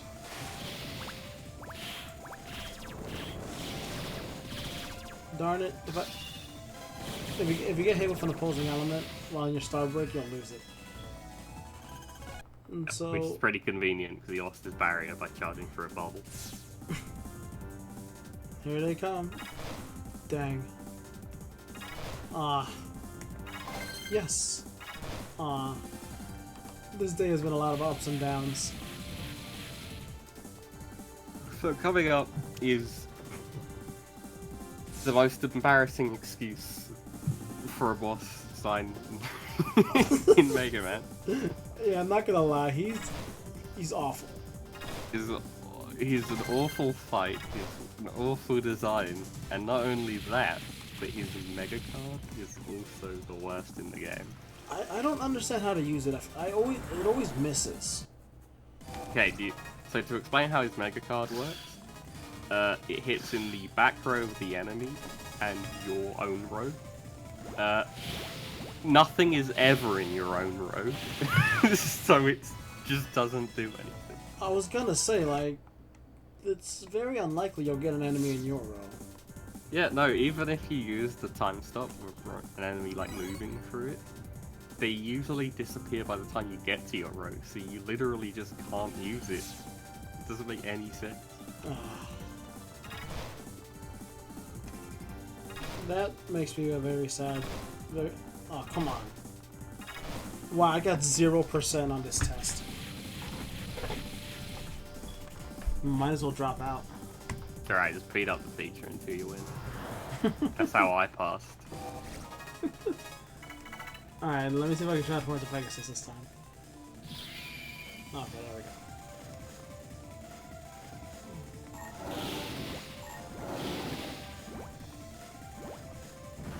Darn it.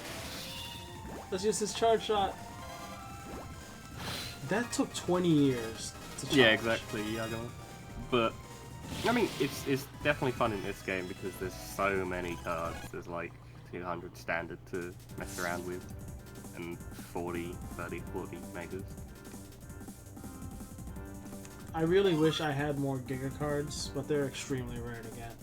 I was very close to getting the Andromeda card. Oh, isn't that the event card? Darn. Yeah, it was for an event. Yeah, there's a couple events, like a lot of online games had back then.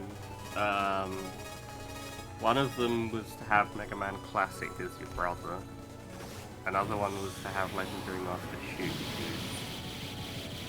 as someone. Doesn't really matter. He's a dude. You can have him as brother. And the last one was an Andromeda Giga card.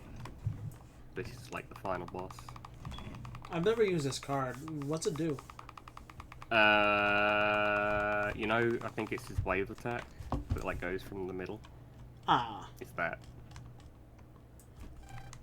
I'm more familiar with Star Force 2s because those are more interesting. There's the Lay Moves, which is the sword attack on either side. Then there's King Troubadour. Oh, no, yeah. King Grandeur. Yeah, King Grandeur. that Troubadour triangle is beam, a right? Yu-Gi-Oh game. Yeah, Grandeur is really very good because it's 3 attacks and then a triangle beam. Oh yeah, okay, I remember now. Oh wait, the triangle attack is the counter. That's what I'm thinking of. It's counter attack. Yeah, yeah. The counter attack at Tribe King anyway. Troubadour. Which is a whole can of worms that I'm not going to get into right now. What a great idea that was.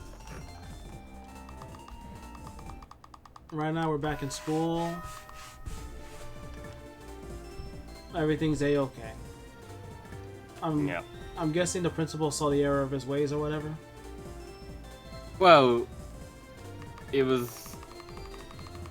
So yeah, so you beat the school teacher, and then after the incident that because what was happening was the waves were too strong and were causing like headaches for the students, and they couldn't concentrate.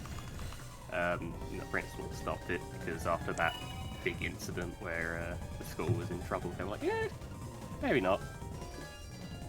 Probably not worth it. Oh man. In hindsight, probably wasn't the best idea. I mean, the principal was shown not to be the smartest. He's usually pretty, I guess, dopey when you talk to him, while also thinking very highly of himself. Like that kind of stereotype. Oh, he's one of those people.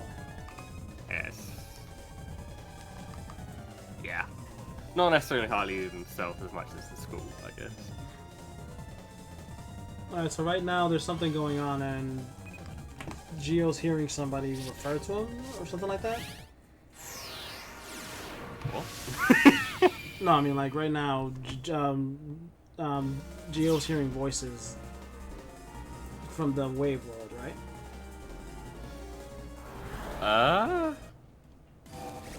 No. Just remind me what's going on. That'll be a lot easier. Okay. Let me just think of what scenario this is. This is the the after Libra scale. This is Queen or Future. Jeez, I think Gio knows there's the viruses in school and he wants to protect Luna. So he doesn't necessarily hear voices, he hears the Omega Sis warns him of the jammers like invading the school. So Yeah, I'll give you some more specifics. There was the and also Yagimoth, I'm not a fan of pointless abilities. They're pointless for a reason. Useless. yeah, I mean, there's so many in this game that it barely even matters, but even then, you can make a use of things it's not worth using. Actually, no. What I do like is if there's a pointless ability, but it has a use anyway. Like I think in Battle 4, you can bug your Buster to shoot water, but the water, like it doesn't do anything. But if you hit him with the water point blank, it does like 100 damage, and you can kill somebody with just water. Yeah, there's also the flowers, which Oh my enrage god. them. Yeah, Flower Buster. Like, Mid actually used that on me Yes. once. I remembered now. So what actually happens is when you're in the classroom talking to Luna, you spot a jammer on the wave road.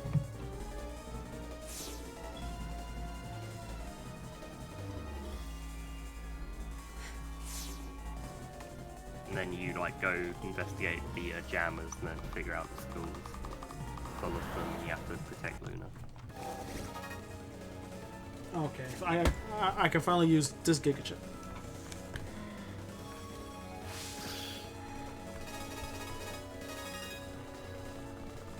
Hold still. I haven't used this one yet.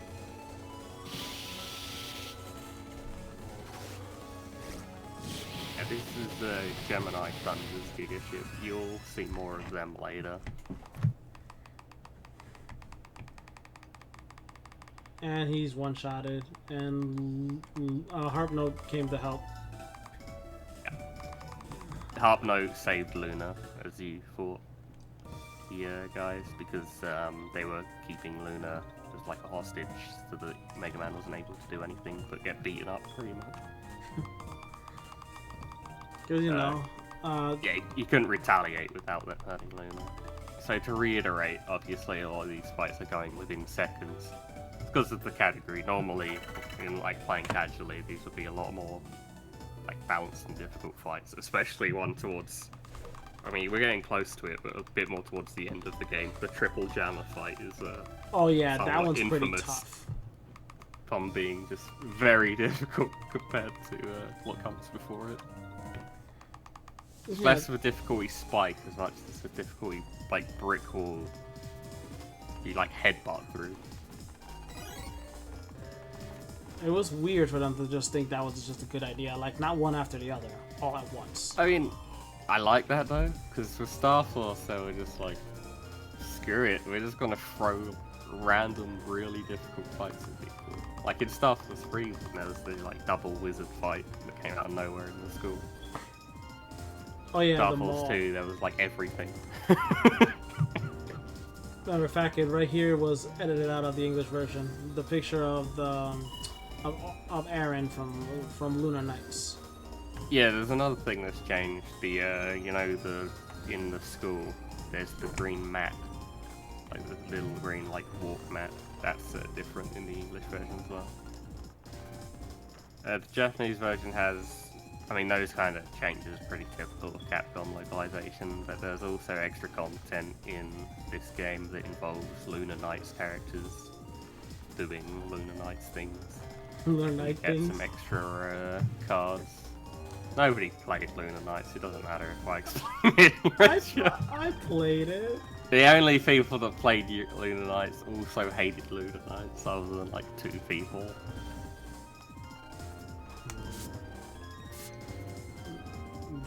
Did I not talk to everything? Oh, I don't blame you. Missing something here is very easy to do. Oh, Didn't right. notice who you missed. I think it might have been Prof Snake.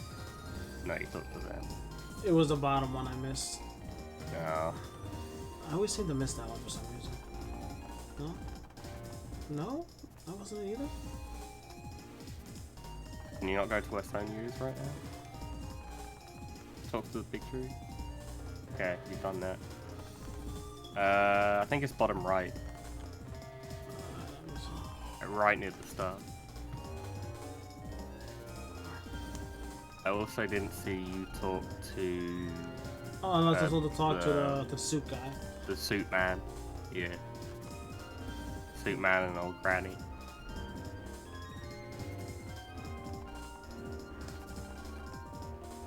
No, still.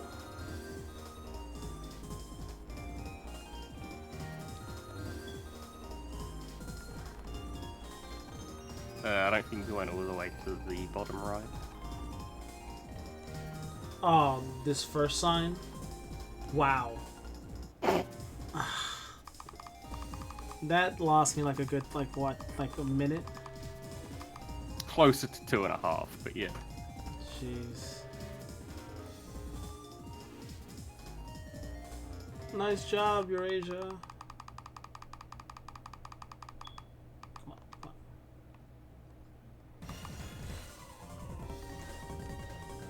And then... So just to vaguely explain what's going on right here, you and Sonia basically go on a date to the mall. Luna notices you walking, take the bus together holding hands, and then she investigates. Her parents, or at least one of them, are actually real estate agents, like style people. And they own this mall, so they're here and see Luna. Which Luna has a very, well, she has like a rich upbringing and her parents are never home. She has a very bad relationship with them, so it doesn't go very well. Which of course means she gets taken advantage of by the FMEan snake person who, that's the name in the script. I didn't come up with it. Yeah, as you would expect of all the snakes, it's gonna be snake themed. Yeah, snake person dude. Snake person. What is his name? I don't actually remember. Ophiuka. Yeah, Queen Ophiuka. Queen Ophiuka. You're the best, fat kid. Hey, I'm here to help.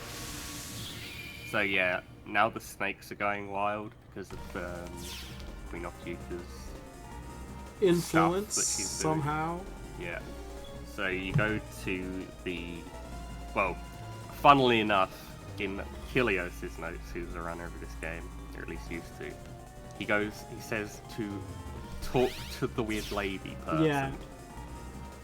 And I had to fix his notes, because I have to fix all of his Star Force notes, because they don't make any sense. And I just wrote next to it, I'll take out the swearing. Are you talking about the old man professor? He was. So that's Professor Snake. For some reason. He's a snake expert, and he tells you, in order to calm the snakes down, as they're cold-blooded creatures, you need to find the engineer, and then turn the heating off in the, like, jungle enclosure, and put the AC on, and then they go to sleep. Dang it. I think I was looking for that schedule earlier.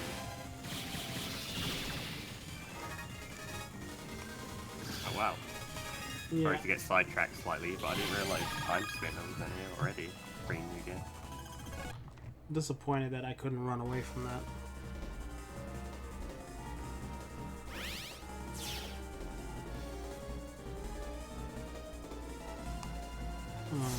Even though I have all that HP, the barrier for running is so high. Well, you don't actually have that much HP because it's from your base HP, as in your HP memories level. Yeah, I have. Oh, Only you're level right. 17. So. Yeah. And also, the run rates at the start of those games, at least outside the free, are insanely high. You need like. Usually in BN, you need like 120 HP to run from the first area. You need about 220 in this one. They really want you to fight enemies. It's something crazy like that. I think it's 180. It's 180, then 220 for the school. I wouldn't be surprised. I remember when I came back for Harp Note, I couldn't run away. Yeah. The post-game area requires, I think, 1,260 HP to run, and you can only get 1,000, so you can never run. I was gonna say, like, what? That, yo, Yeah, they just made it so you can't run. Capcom are trolls, man. Yeah, they really wanted you to focus on battling in this series. Dark Force 2 is even worse because they increased the encounter rate. Oh yeah, it's way too high in 2. It was annoyingly high in 2. Yeah. They did at least make Cloakers amazing in 2 though, so I can't complain. Oh yeah, Cloakers in this game they just don't do anything. But in 2, they work even when you're under leveled, so it's really cool.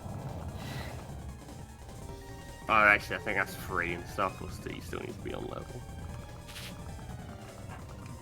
This is telling me our new friend. Yeah, both of you, and her parents. And, of course, the hero of the game, Thermo Man. Isn't he called like Aircon Man in English or something like that? I remember Mabel always makes jokes about it because she finds him hilarious. Hey, check.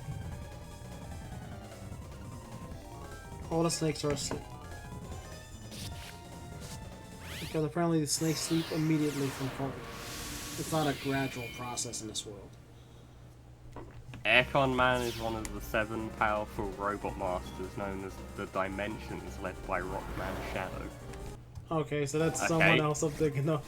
No. Yes. Do you know who this is? This is a character from Rock Band 4-Day Mirai Kaira no Sensha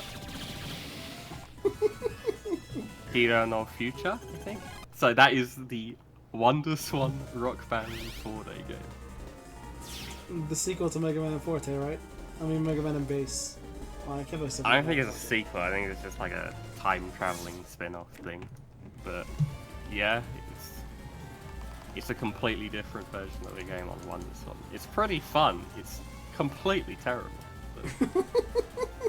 How do you say fun then completely terrible? Terrible can be fun. True. Oh yeah, that's basically every game I play.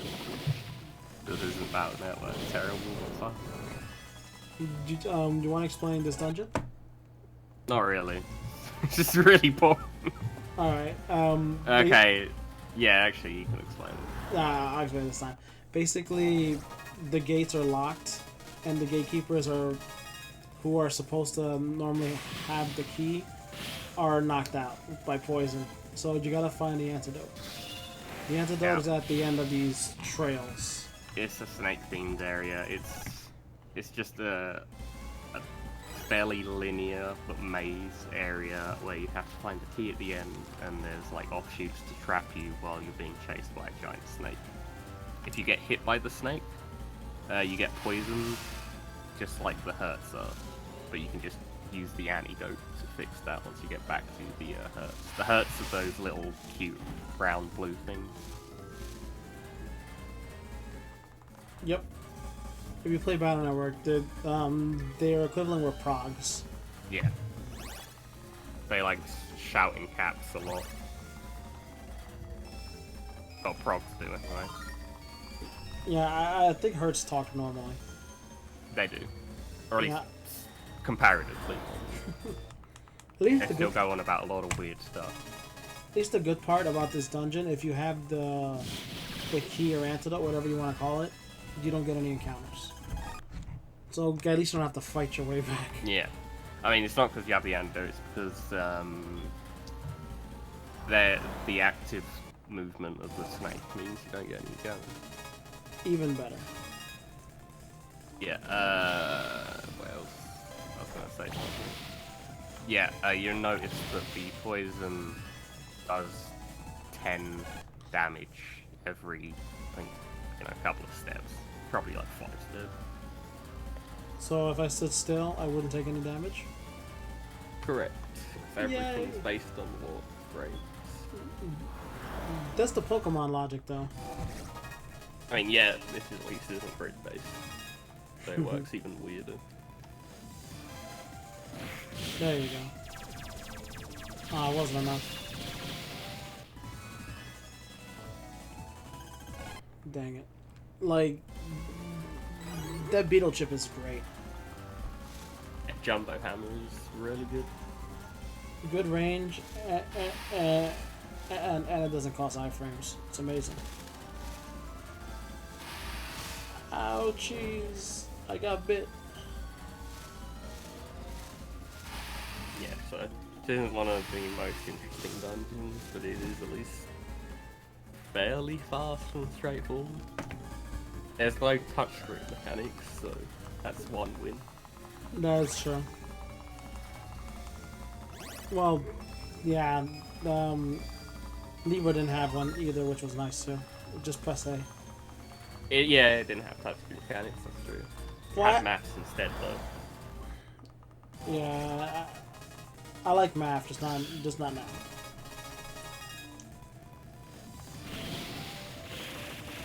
Darn it! I can't do anything when they're under like that.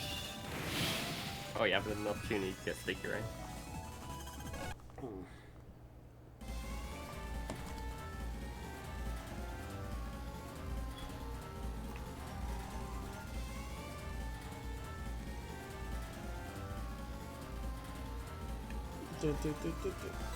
Yeah, honestly, there's not too much to say about this dungeon. It's really as straightforward as you can be.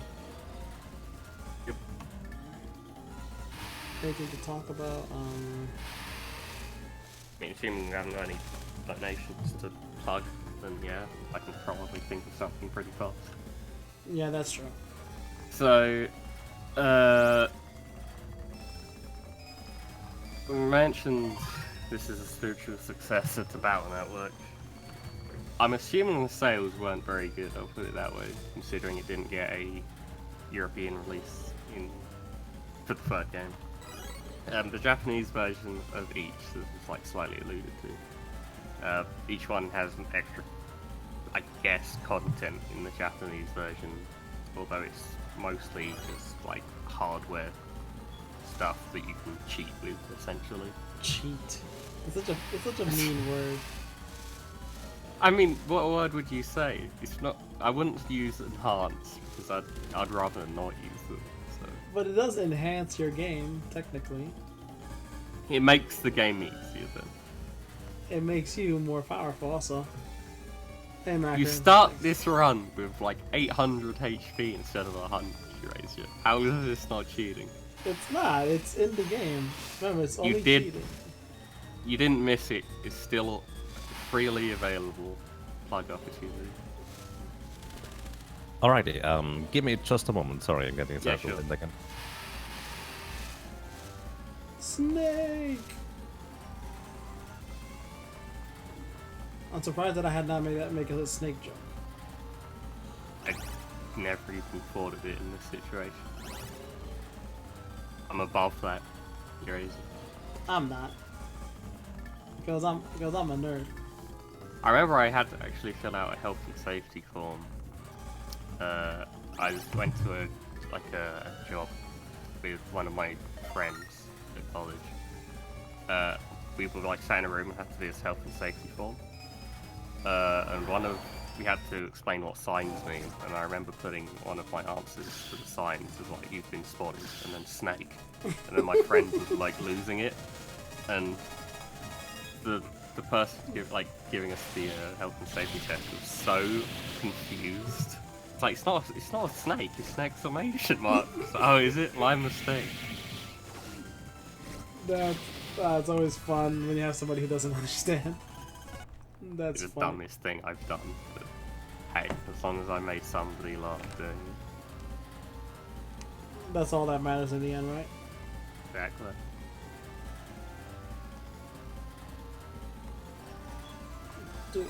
Got it.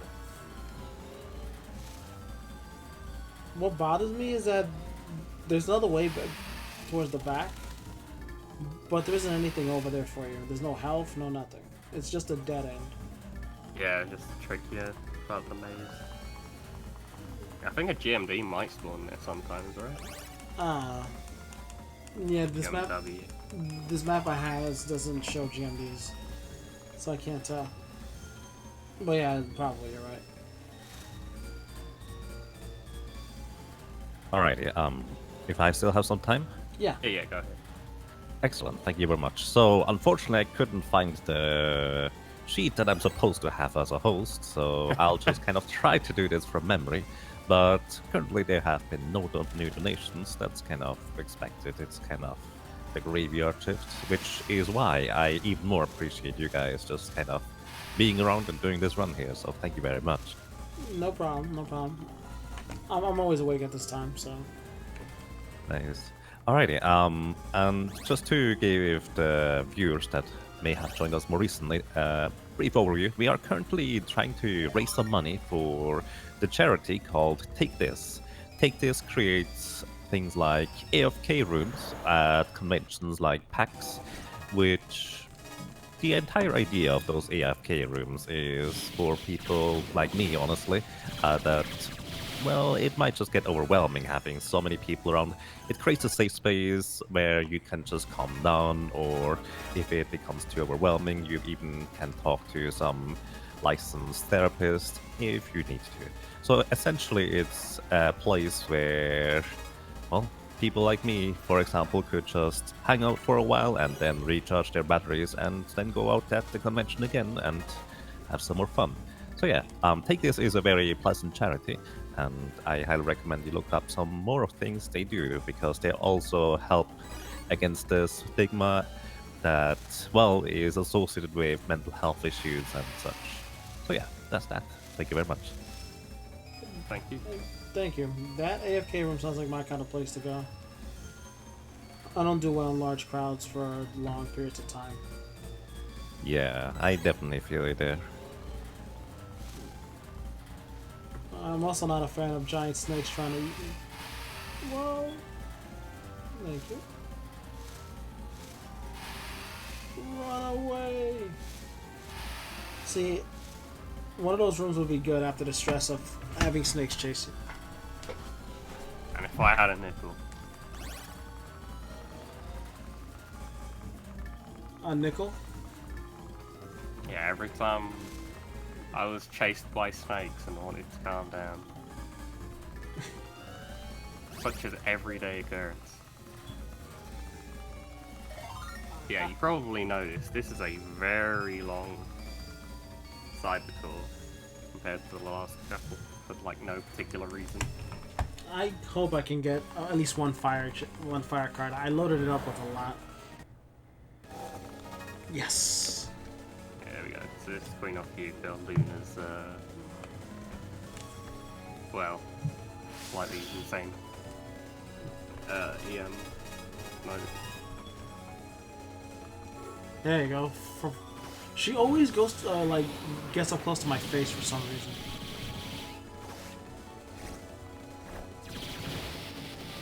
There we go. I wish it went that well during my serious speedruns. It never goes that well.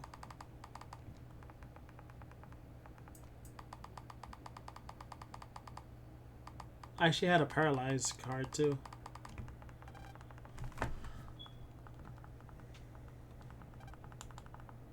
Oh yeah, so basically after stopping her, she hugs him to the point that when he de-transforms, she realizes who Mega Man really is. Yeah, so she hugs him in the wave world, so he can't get away, and she discovers his secret identity. Which is unfortunate because she had a crush on Mega Man but hated Geo, so causes some unfortunate situations in future games.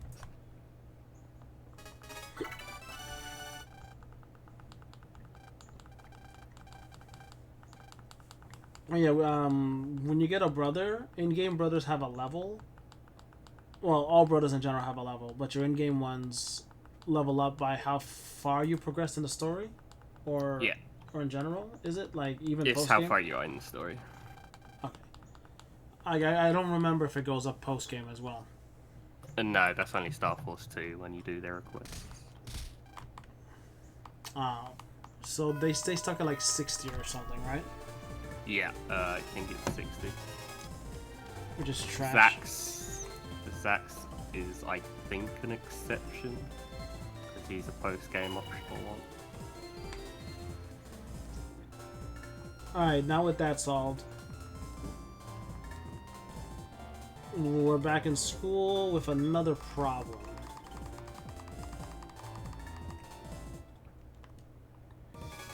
This is after Snake scenario.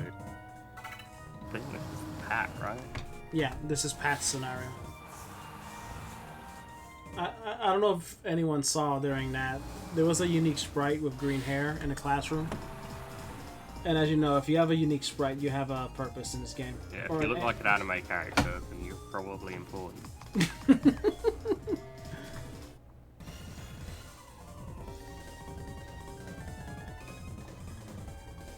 If I remember right, everyone's fighting here, right? Like, or some sort of negative emotion? Yeah, so what was happening is they were using the waves to cause positive and negative attractions, and they would give the opposite of each two. No, it was the same attraction for both of them to make them easily agitated and fight each other, so that was just like chaos in the square. Remember, if they're wrong on the internet, Mega Man will stop them. Because that's what we do best. He will look at your personal details and judge you for it first, and then he'll stop you. I just realized that that's actually a really dangerous idea. Like, he can literally steal your personal information. Yeah, I mean, he does it regularly after the story. Like I said, he doesn't feel good about it, but Megas just makes him do it. Omegas is a punk. It's fine. Means justify the end, alright? Alright, can't argue that. I mean, you can, but Geo isn't, so we're going along with it. Basically, someone sucked away all the emotions or something like that, right? Or the waves. The waves. I literally just explained it, you're right. Oh, you mean this part afterwards? Yeah. The jammer sucks all of the attractions towards him. I'm glad you just follow them. I'm glad this is not mentioned in any other game after this.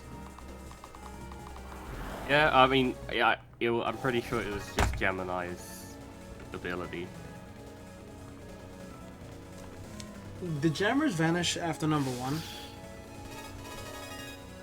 Yeah. Okay, so these guys were never heard from again after this game. Yeah, it's probably a story thing, but I don't remember.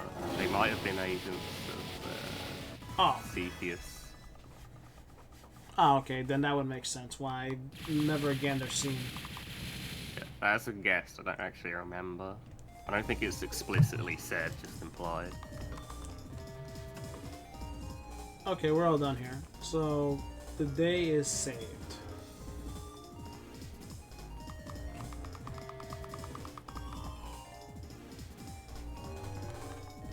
If I have a moment.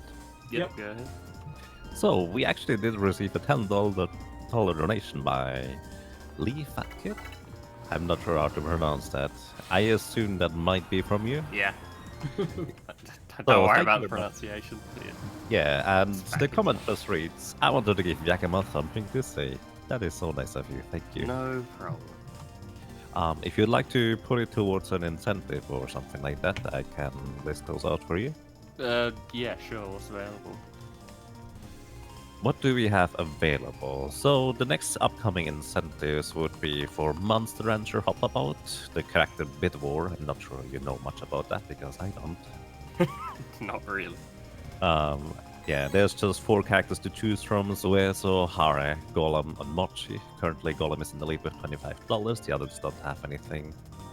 Then we have LIT, all phone calls incentive that would need to be met in order to be basically, I assume, a special challenge. Unfortunately, again, I don't really know much about it. I think Elmagus has an opinion about the Monster Rancher one. Good morning. Golem. Golem. Hey, I'm Nuggets. So yeah, other than that, we also, you could name the avatar in Ultima 7, the Black Gate, and the current top name is Avatar with a W. So I think that is kind of an in thing in the Ultima community, if I'm not mistaken. But, well, there's also the Chrono Trigger names coming up, if you have something to go for that. Currently, there's not a whole lot of big donations, but if you know anything about Chrono Trigger. I don't know a bit. I think I'll put it towards LIT, the all phone calls thing. Alrighty, thank you very much. No problem. Thank you, Fat Kid, for that donation. Yes, really appreciate it. Oh, okay. For a little more exposition, Pat took us to where he was raised, or did he say this is where he was Okay. born? Yeah, this is a bit of an in-joke, because it's like a terrible, horrible thing. But, so what happened was when Pat was born, he was orphaned, because he doesn't know anything about his parents, but he was found in a junkyard. They just threw him away in a junkyard, which was a thing. That's so. So yeah, and he was found by one of the worker bots.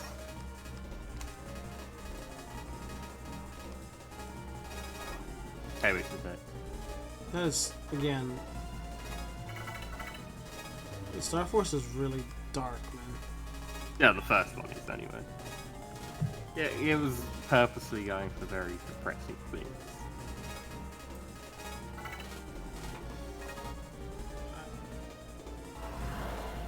One second. To change some chips.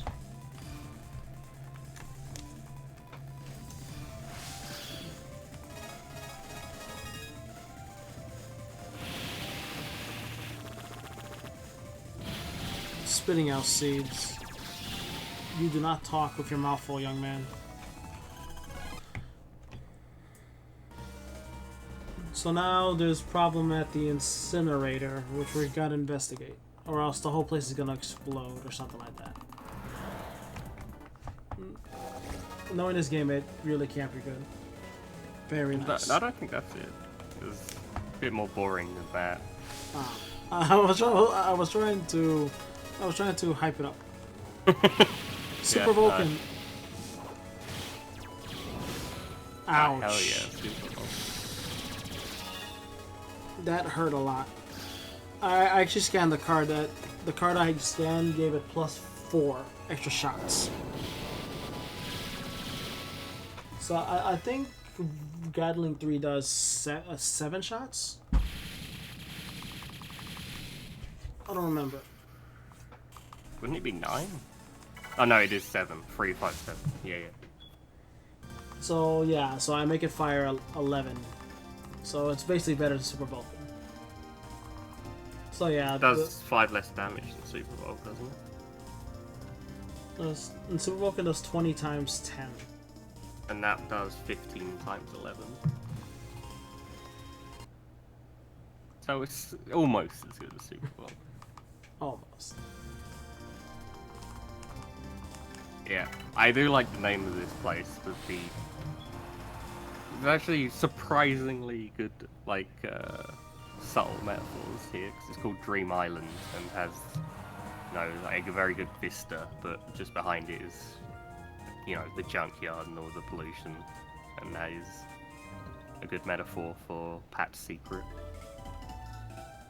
which is coming up very soon.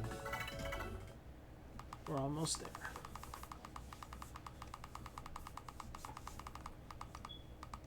Yeah, I just realized the majority of the places in this game have interesting names. Like the mall's called Times Square,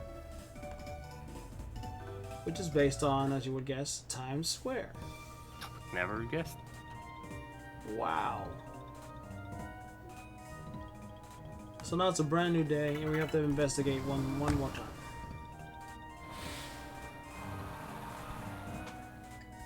Yeah, this part of the game is pretty slow paced.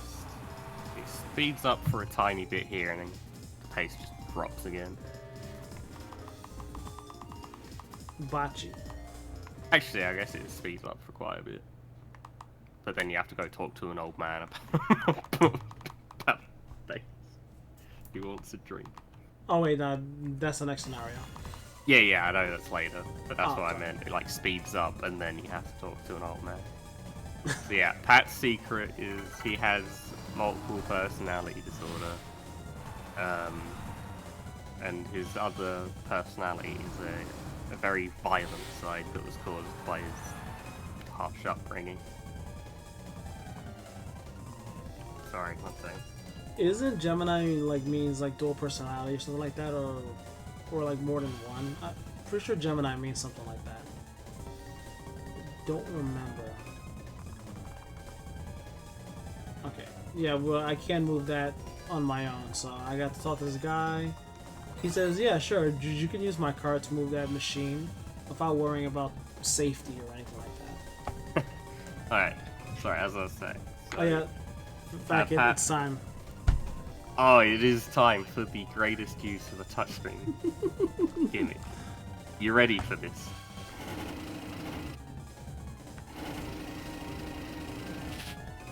Oh, You move the God. lever left. That's it. Oh, the legend. What? Oh my god. What a great use of the touchscreen. Actually, no. Could make an entire game about that. This part always bothered me. Like, this should not be a barricade to stop Mega Man. Like, that always bothered me. Really? A bunch of tires? Apparently, you can't climb over these tires. It's Geo. I can see him not wanting to get dirty as well. Yeah. Sorry, as I was saying about Pat, so he has split personality due to his troubled upbringing. And that is somewhat manifested in his Ephemian. He actually has control of his Ephemian similar to Geo, because he's had it for a lot longer than all of the others. And that is Gemini, suitably, who is obviously, you know, associated with two of the same being. I'm explaining this very badly, but hey, hopefully you've all played Mega Man 3. Mega Man 3? Best one, Gemini. Oh, right. Like, yeah. He's the boss for Splits into Two, if people Yeah, don't remember. listen to Double Boss. Does hitting Boss them both fight in count? this is very similar. By very similar, I mean not at all, but he splits into two. I don't remember. Does hitting his other self count in the classic game? Yeah, it does. Okay. I remember him being very extremely difficult. Yeah, his weakness is technically.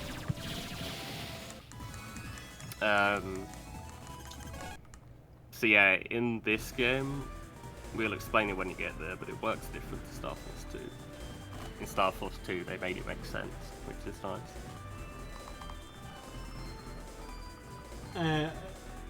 Oh yeah, normally for this dungeon, like that icon you see at the top right, I think it was. I gotta double check. Yeah, it's the top right. Would basically tell me if there's something underground. Yeah, But- a lot of people don't like this area, and I think it's partly because they don't completely understand how it works. It is a bit annoying, but you're supposed to hold down the stylus on the bottom screen, and then it like scans. I assume people were like tapping it, and so it didn't actually scan. They just used it for a second, and it became very frustrating. But yeah, you just like follow the sensor, and when it starts beeping red, mash A. Is that That's really how it not was? the best card. Yeah, you just hold the stylus and then follow the beeping. When it gets faster and starts flashing red, and you're right on top of it. That's why I love having brothers. I made that airspread do 450. Yeah. On a card that normally does 30. That's power. Nintendo power. Got the power. And I gotta play in the trash again. Oh man, I can segue into another plug. So, there is a speedrun of one of the games I run that requires the use of Nintendo Power magazine number 175. And that is a game I did at Questing for Glory. Questing for Glory 2 is soon, by the way. Watch it, it's a good marathon. And High Spirits is a cool guy. But yeah, that game is Demi Kid's dark version and light version. That is quite the experience of an Atlas game. I wouldn't recommend it, but it's really weird. It's so weird you might be able to play it for a few minutes before you quit. I mean, this isn't going to mean anything to the viewers, but Markro kept saying that he was going to beat it, Eurasia, and he tried. He gave up within 30 minutes. Wow, Stop playing. that was a fast rage quit. Yeah, that's Marker. That's interesting, actually. I never thought about jacking out and jacking back in here. I noticed he was doing it, but I guess you can't close this area. So yeah, I don't think so anyway. So that's a good idea. Super Vulcan.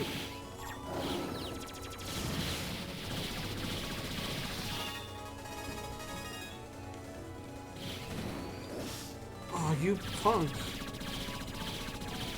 You gotta ask me a question. Ow. Well, I jack out. Yeah, like I read that jacking out saves time, especially if you're at the other end. Yeah.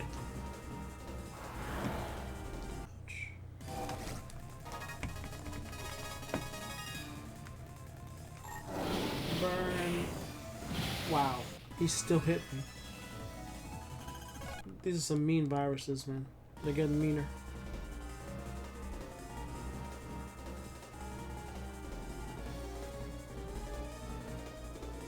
Still mad that tires stopped me. Tires wouldn't stop me.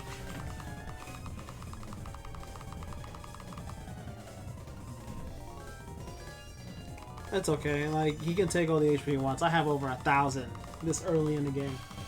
Or late? Yeah, it's late. Pretty late now.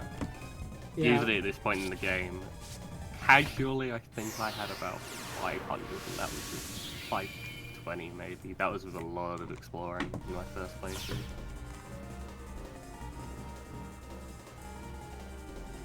The actual cap for normal HP memories wise is 1000, and you can increase that with abilities. or you can use a wave scanner and browse and do this.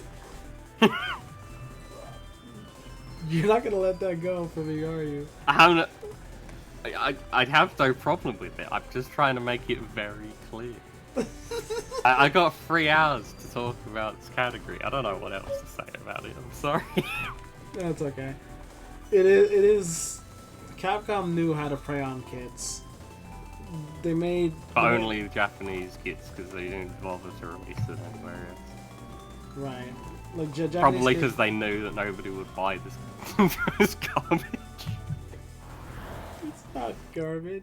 The wave scanner is, let's be honest. Okay, I'm not gonna lie. It is total garbage. It's very badly thought out. You can't even use the freaking headphone jack if you have it by default.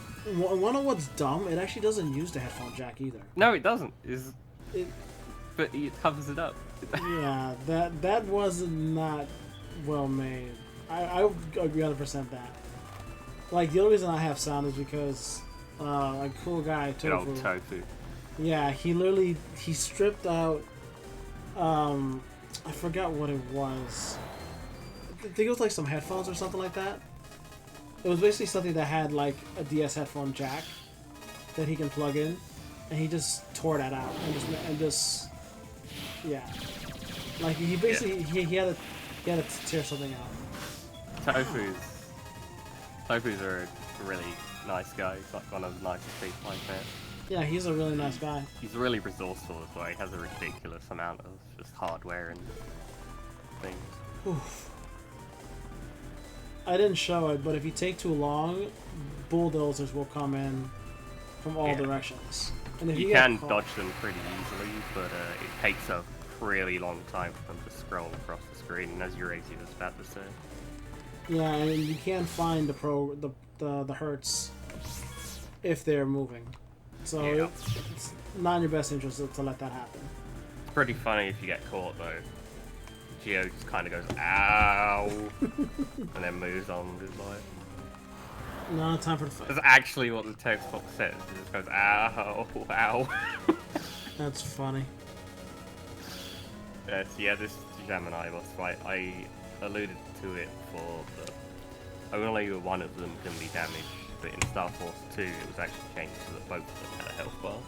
Separate health bars. Unlike, say, Mega Man 3's Gemini. Finally, he always like starting, like going in my face first turn. Well, yeah, it usually starts off with this turn.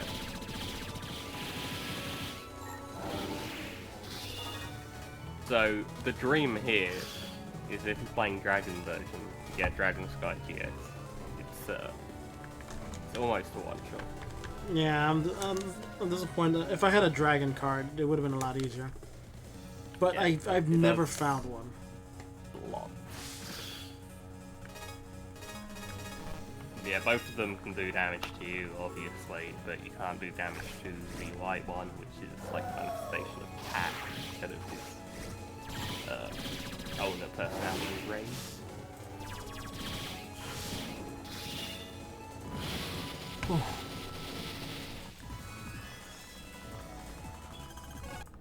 So disappointed that I really do not have a good wood chip to use. If only I had Dragon Sky, man.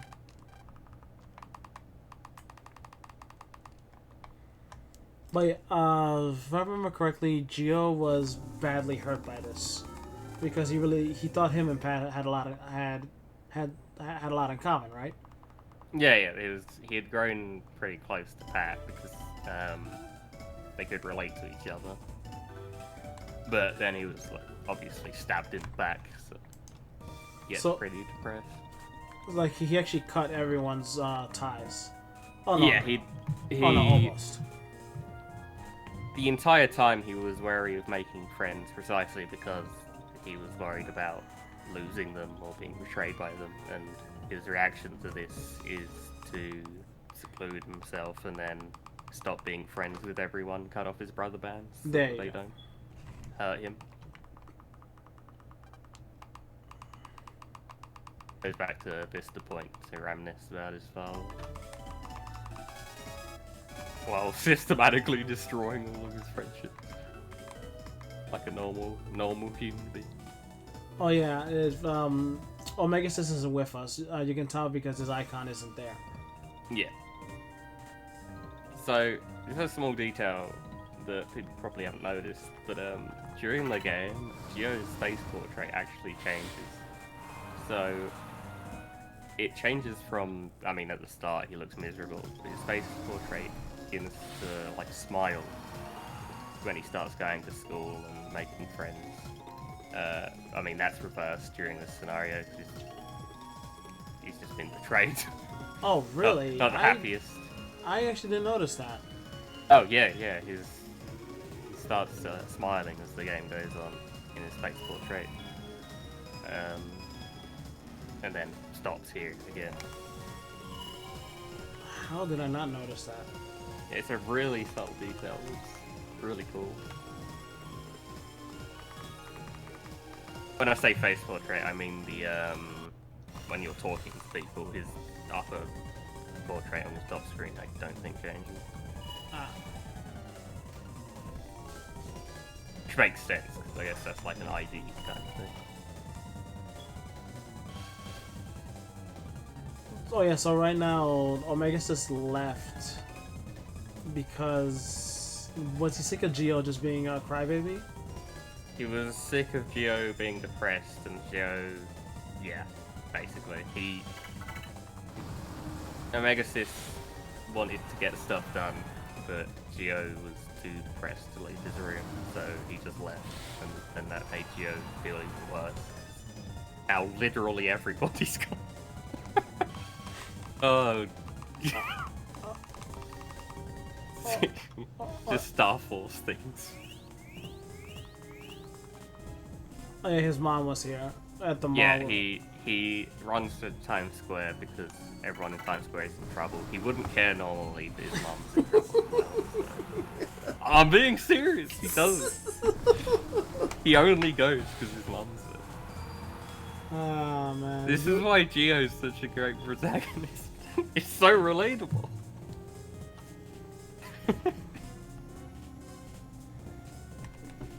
Oh, But yeah, boy. since his mum's in trouble, he then sees the help signal, which he deduces is Sonya and Omegasis fighting, so he runs to them. We can't do anything with that jammer right there though. It's alright, we got our old buddy back. The baseball pitcher. Who was thrown, which is kind of messed up. He threw him away. I mean, it makes sense, because the kid didn't want it anymore, but he hid the card. So then, the next thing that happens is a police detective was knocked out by it. So it makes sense it was just going to be thrown into the junkyard. I doubt he would want to claim ownership of something that just assaulted a man. I wouldn't. I would if it's that powerful.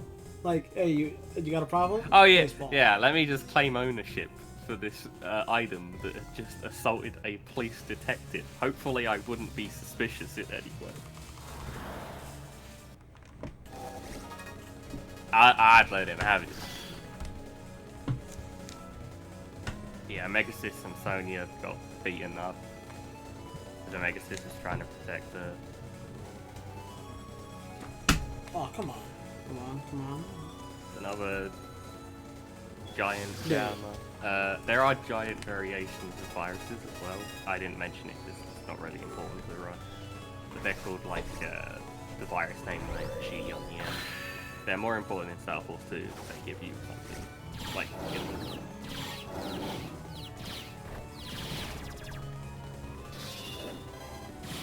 Did they reveal that he was that he had the key? It was revealed here, right? Oh, what, Gemini? No, Omegasis actually had the Andromeda key. Oh, yeah. I don't remember when it's revealed. I think it might be flat out revealed here, but I wouldn't really call it a reveal because it's really obvious considering they're all trying to get Omegasis. Oh, that's true. Yeah, like Omegasis was running away because he actually Yeah. had the key. He wasn't letting them like use Andromeda, but they got the key from him there. Yay! I got her So back. now the bad guys have access to a planet eater. Yay! That sounds Right then, we got awful. Sonya back. You can't say something like that with such enthusiasm. I mean, it's the only enthusiasm to be found in Star Force 1. It's not the happiest game in the world. Yeah, Star Force 1 is a really depressing game. It's 2 hours and 30 minutes. Especially... Yeah? Yeah, we'll be fine. We'll be fine. But yeah, it's especially depressing compared to Star Force 2's help, Geo. Get me a machine to help me eat hot dogs faster. There you go. Alright. I was concerned that I was lacking money. Oh, lacking money. I thought you was worried about your time. Well, that too. Oh. But yeah, no, you're fine. Wait, where is it? Oh no, I had to go that You could try a mixer? No.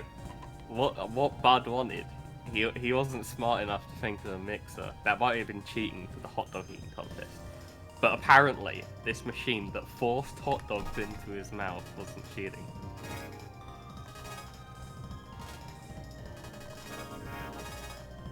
I don't know how they went from this game to forcing an obese child to eat hot dogs, but it happened.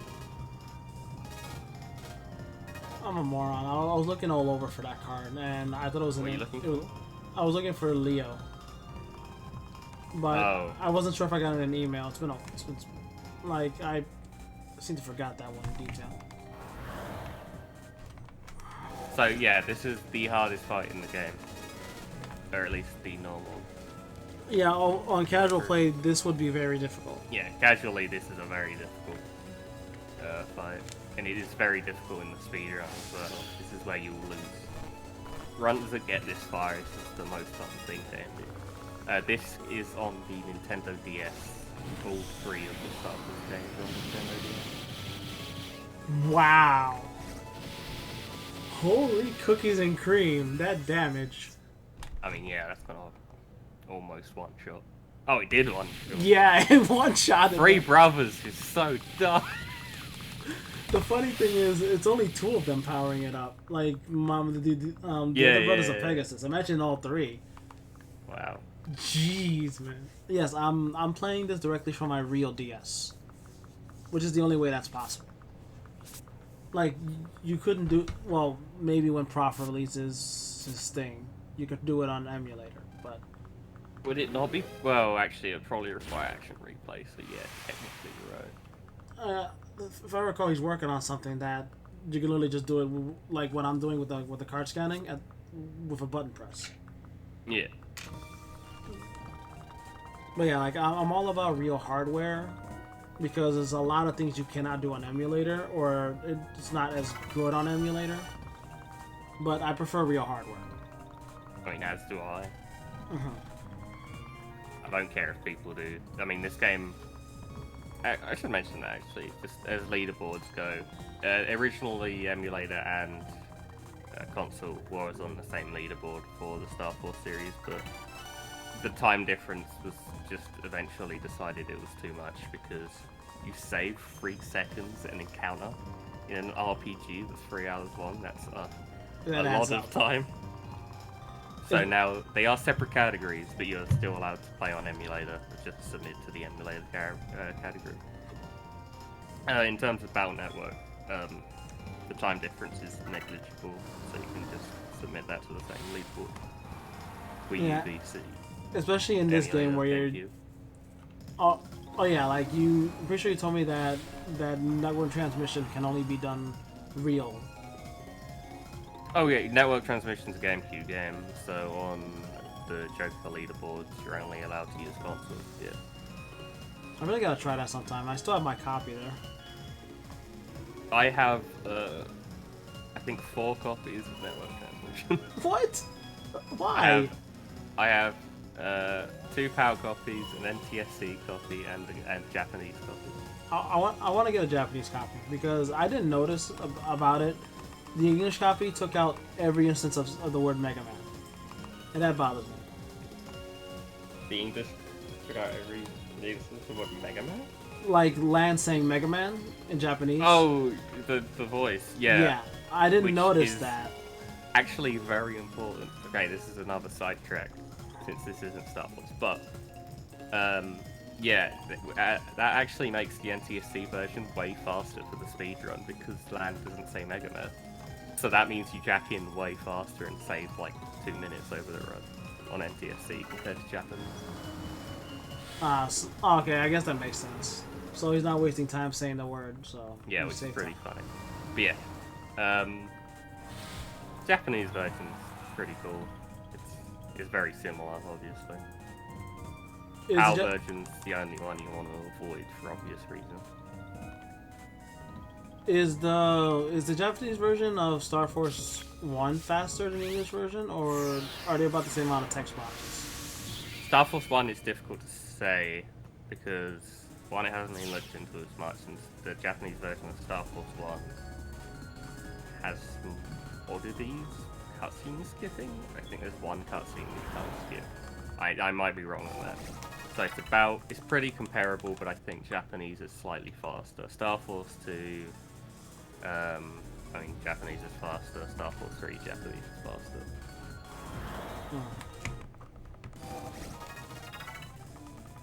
Battle Network 6 is the really confusing one to work out.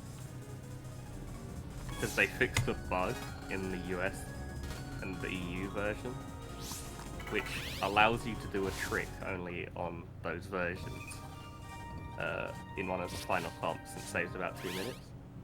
No, maybe not. It saves less time. But it's slower than Japanese other than that one trick. So it's very close. Regional differences are always interesting to look into and sometimes annoying to work out. It's always cool when people find out that one region's like better than the other because of some reason. Like Ragnarok 5's like wrong warping, or I think it's called wrong Yeah, warping. Japanese version of BN5 has wrong warp. BN2 and BN3 are probably faster in US because they have shorter jack-in animations or just skip them entirely. Alright. BN1 Japanese is way faster because you have less save. You have one less text box to save, which in a game with RNG manipulation is like 3 minutes time saver. 3 As well as the title screen being way faster to load back up. learning a lot. Yeah, BN3 does have the copy man skip though. You don't have to do copy man, you can just go straight to bowl or mist. Damn. That's cool. Oh yeah, right now this old man worked on the project that his father was working on, right? Yeah, this is basically what I was talking about, other random stuff, because nothing happens in this game, but they remembered that they needed to pad it out a bit because reviewers would have complained. So they added this scenario with this old man that used to work at Anakin and was behind the like operation, if it were, to send your father to space. And you ask him what happened to the shuttle that came back onto Earth. And he says he doesn't remember. But he remembers where he hid the details of where it was. But he doesn't remember that until you get him his favorite drink. Which you have to get from Big Get Wave. some- Oh man, this guy is like, he's playing senile. He's smart. He's just, he just wants to drink. I can relate to that. So playing dumb for a free drink. Yeah. I mean, he did legitimately forget where it is, I guess, because he does send you to pick this thing up. At least I'm thankful I'm finally able to run away from stuff. And it's booby trapped, like always. Man, Leo Kingdom GX doing 65 per hit is insane. Yeah, pretty ridiculous. And the most fun part is if I scan it and get one, and if I get one from one of my brothers. I actually almost killed Andromeda with that. Like, before Andromeda could transform, I almost killed him. Wow. That's actually a speedrun strat as well, to kill Andromeda before he transforms. Well, I actually did ask about that. Prof said he'll transform anyway. He won't. Really? Yeah, he won't.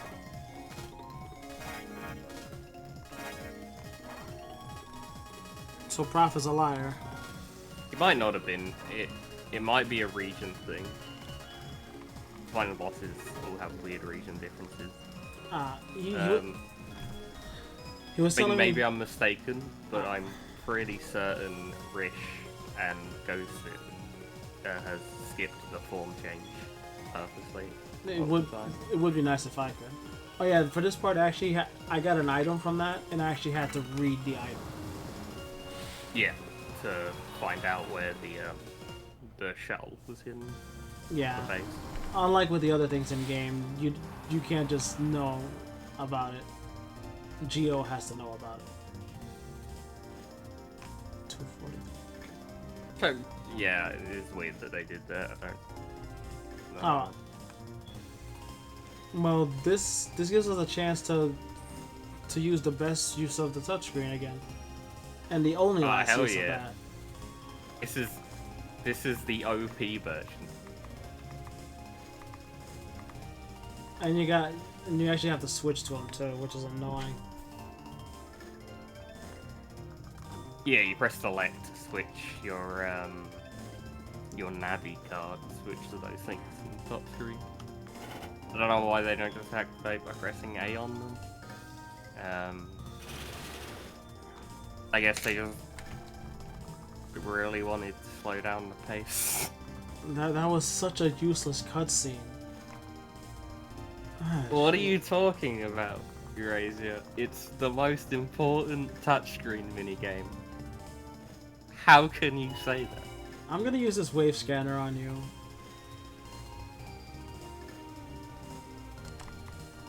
I don't even want yeah? that gun.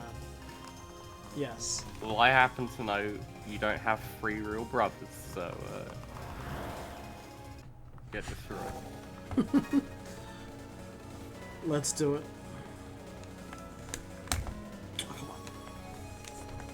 Okay, so Gemini ambushes you here. But this is just the same fight again with more HP. Yeah. So the reason you actually wanted to come here is so that you can get to the space station that your father was on. And the reason you need to do that is Love. well, Cepheus is there, and that's the final boss, and we need a final boss. It's pretty much it. Yeah, no, he has Andromeda, which is The what Planet Eater. Omega Sis has been protecting the key to the entire time. Yeah, basically but Omega now they Sis have had the got the key. keys. Yeah, Andromeda ate Omega Sis's planet, Yummy. essentially. Yeah, Boreal agreed to help Geo after he found out his secret. Not actually many people know. Yet. Yeah, that's not until way later. So everyone See. figures out. Pretty much. Hey, Fat Kid, pop quiz. What number was Geo registered in Star Force 3? SF. It's 003. Darn.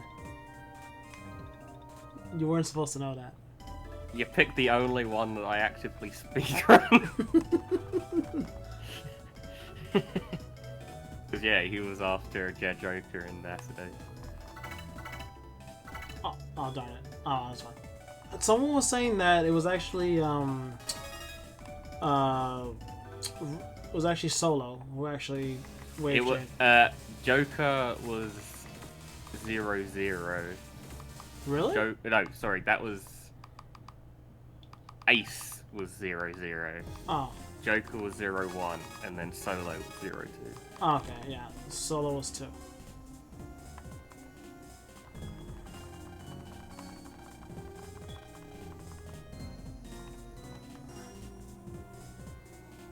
We're almost at the end, folks. As you can tell with that dread music.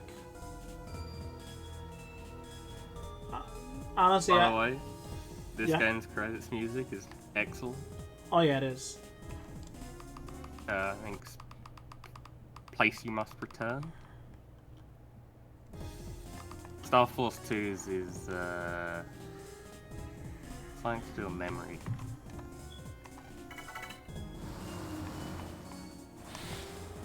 So right now we're going to space. We have everything we need, but we also need to get there fast because the enemy has the key. And who knows when they're gonna use it. Yeah, to activate Andromeda, which can eat worlds. Or planets. Okay. Yeah. Star Force 2's credits music was called Engraved Memories. That's it. Then they just gave up the Star Force 3 and called it Star For All. That sounds so depressing. It is. It's probably the worst. I would say it's the worst. I mean, it's worse than these, like 1 and 2's credits music as well. They did that with 9 and 10. They just called the credits theme just Star For All. I don't know why. So, it's even more confusing with this though, because the first 2 they actually named, and then the third one they just didn't. I'm in space!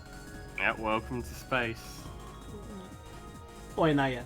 There you go. Oops. Oh yeah, you go to the wave road first and run to it. But yeah, this is space. There's gonna be a couple things that you may be questioning the logic of, but let's just say RC helicopters have come a long way in 200 years. They may be able to just completely disobey the laws of physics and gravity. You'll see.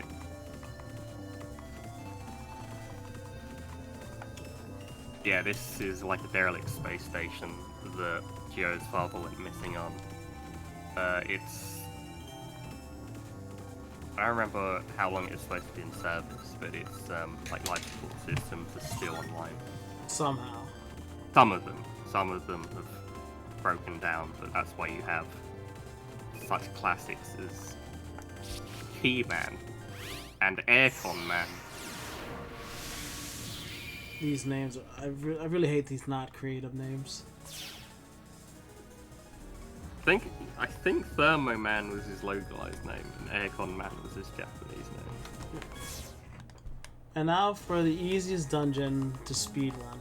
Yeah, it's a speedrun. So the way you're intended to do these dungeons is you're supposed to explore the entirety of it and see glimpses of the bottom, which makes a constellation.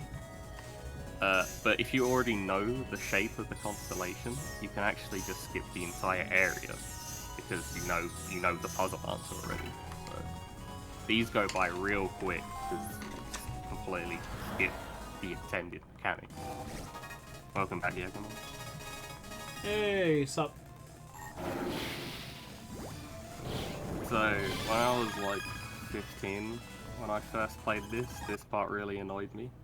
Yeah. I've always had a pet peeve with constellations, and the entire time I was just like, how does that make a crab?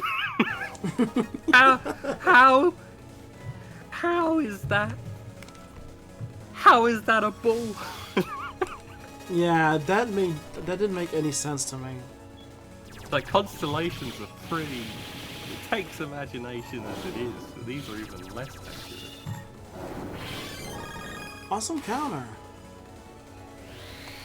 Yeah, like, the constellations themselves, like, the first one, okay, like, Cygnus actually does look kind of look like a bird. I can kind of see it, but the rest didn't make any sense to me. So he actually purposely missed that I mean, I hope he purposely did anyway. He purposely missed the wide shot there so that he could use his counter without him getting iframes, which is kind of clever. Yeah. I guess I mean, it's really obvious, but we didn't explain how iframes worked. I only mentioned wood element causes enemies to not get iframes, as does using paralysis. So your Buster doesn't give iframes unless you use Leos, but attacking cards do. It depends on the type of card. There's some that stun, so you're supposed to stun lock them, like the Gatling gun card, and stuff like cannons just give them iframes, which is about, let's say, 3/4 of a second. Oh yeah, right now Geo was trying to move that garbage, but he realized that the air was getting thinner, so... Yeah, this is the part where, like, the place is falling apart, so the air support, like, thing, oh no, I'm not Buzz Armstrong, Buzz Aldrin, whatever his name is. I'm not them, so I can't say, but the air was running out. So, Aircon Man to the rescue. And now you can breathe again. I can breathe! I can fight! If you're wondering why you didn't just go into waveform, like here, you can only do that over wave holes, as we've established, and it was behind a bunch of debris that you had to move. So, they did at least think about that, which is just something. These points are so tiny.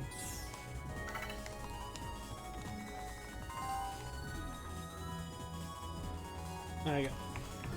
Puzzle solved.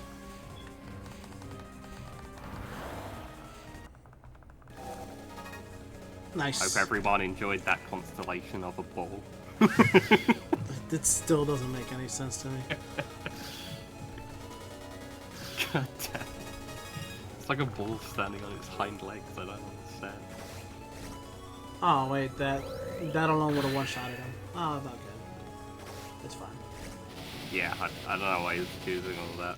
I 450 times 2 year Asia is a bit more than 800. Hey, I'm in space. It's stressful up here. Maths works differently in space. Yes, the time dilation from the speed of light. Yeah. You need to minus 0.005 from your answer, and obviously 900 minus 0.005 is almost less than 800, so... That's a pretty cosmic brain joke, actually. I don't think anybody's gonna get that. I'm not gonna explain it either. Can you explain it? Yeah. So Time dilation in space when you're an astronaut. Being up there for a week equals 0.005 seconds less than Earth. Right now, I'm operating this machine with a helicopter Navi. Yeah. Somehow. Don't worry about it. Logic. Logic is the rarest candy of it all.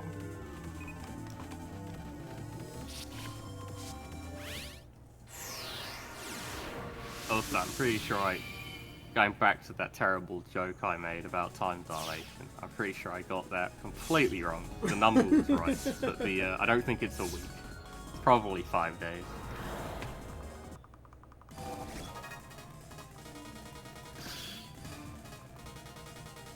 All I know is the moon's made of cheese, and the sun's the great holiday vacation. The moon's made of cheese? Have you not seen Wallace and Gromit? It's a pretty good sci-fi documentary. Ah. Where I get all of my space knowledge. I haven't seen anything Wallace and Gromit in a while. Don't talk to me. I can't believe I even agreed to this. Oh, come on. Wow. I haven't seen Wallace and Gromit in a while. You disgust me. Next you're gonna tell me you don't watch One Life. I have not seen my Monty Python. Just because I'm British. God damn it. Okay, That's actually a pretty good virus, by the way.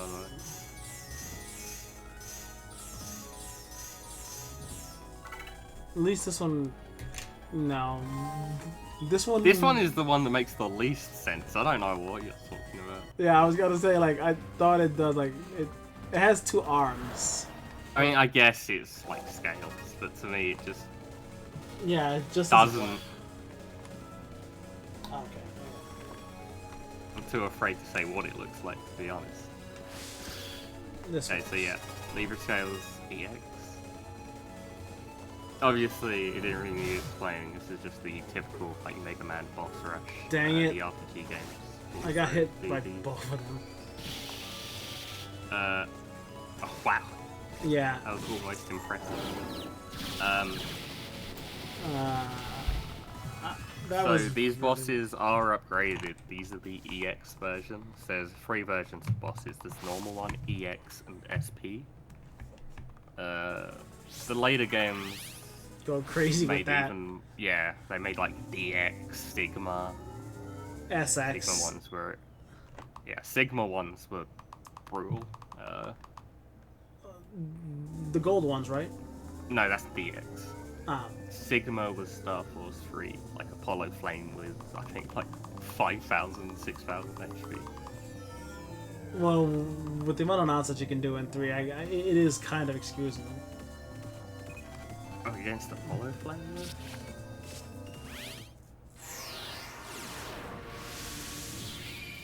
You know what's... This is Kelvin's room. He had a picture of his family. Now we're on to the last one.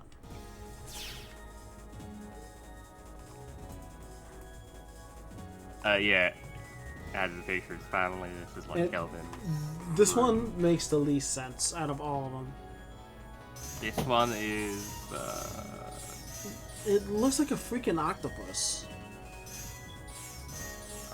Who's the boss for this one, isn't it? Ophiuka. Ophiuka, yeah. I don't. I always thought it looked like a lasso. It looks like an octopus missing 5 arms. I don't know how that's a snake. Well, the picture, according to this, the picture, it's basically somebody having a snake behind them. That's what the whole picture is, apparently. Because that makes sense. But yeah, this is the last boss in the boss rush. Next up is the final boss, Andromeda. So, I guess time's coming up in a few minutes. For the estimate for this pre-out. The estimate? Yeah. It's at 3 hours and 10 minutes. Okay. Yeah, you gotta beat that like Andromeda like 500 times. Yeah, I'll probably finish it like at 3:05. Yeah. Yeah, I would guess about 304, 305. Now, I wanted to be safe because my fastest is 2:54, Yeah. and on average I've gone 2 310 hours. is a very good estimate. I usually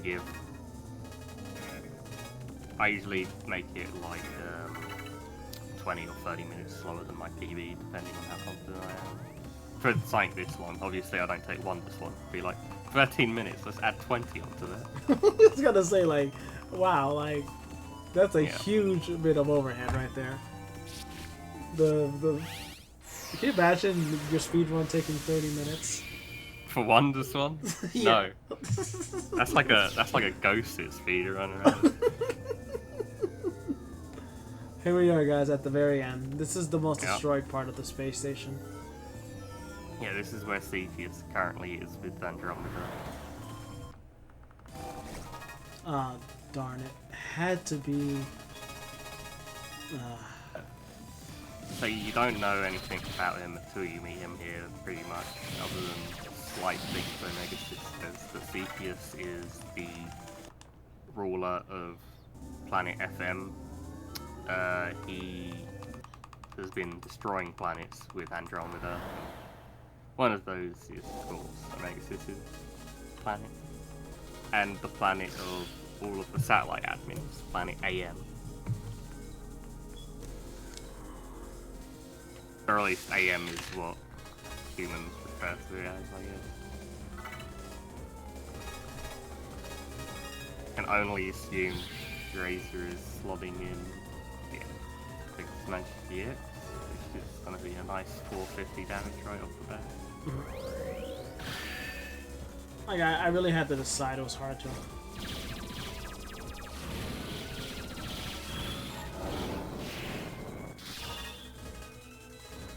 I swear, if it changes that card, I'm gonna be really annoyed. Alright, good. I was gonna be really annoyed. You can lose your Giga. Yeah, you can overwrite it.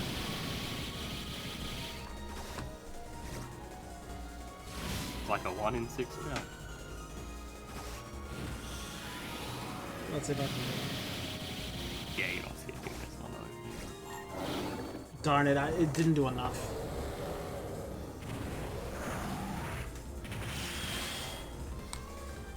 Almost.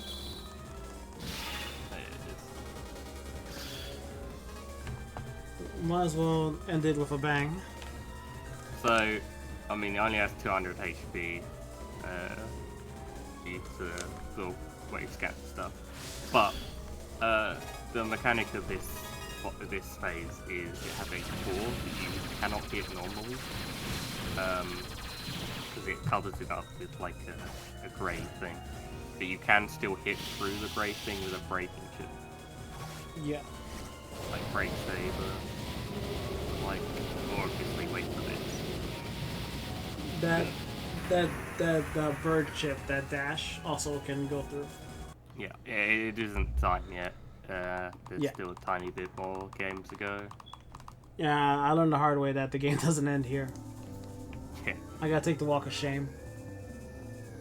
Walk of shame to escape the space station, which doesn't exactly go too well.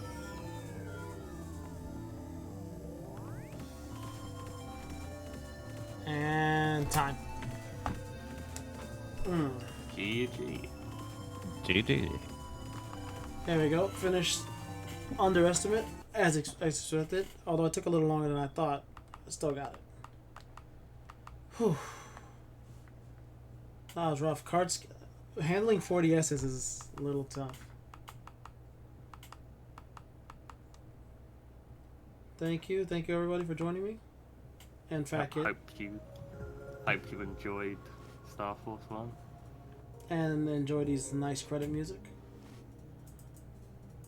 Indeed, thank you very much for playing. That is quite awesome. Thank you very much. Whew. Also, random fact, for some reason this is the only Star Force game that you can speed up the credits on. Oh yeah, you can. No, the other games you can't speed up the credits. Which is weird, because they're like 4 minutes long. I like how in the dual screen, the laser is so...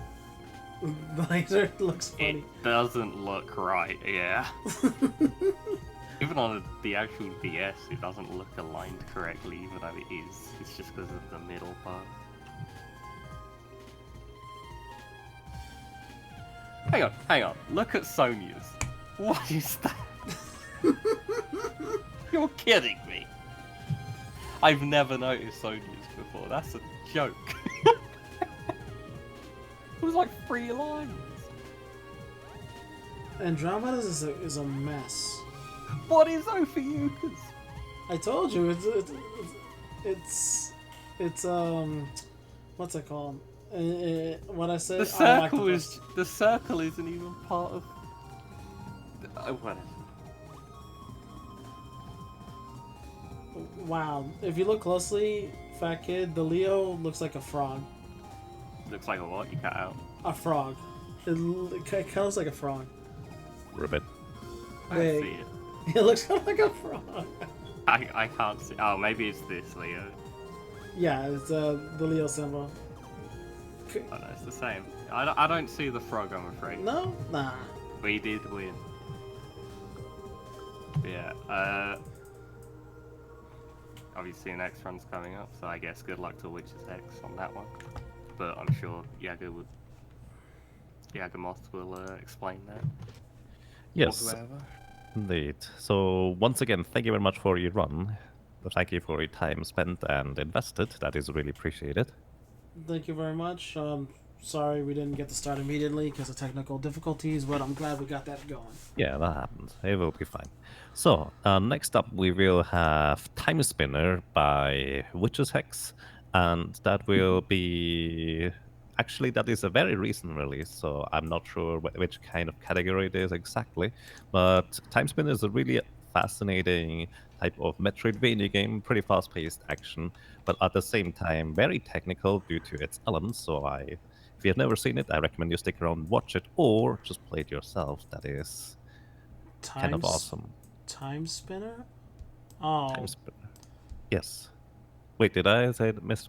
No, No, you said it right. No, you did. I Oh, think the schedule changed when I last saw it. Yeah, it changed up a little bit.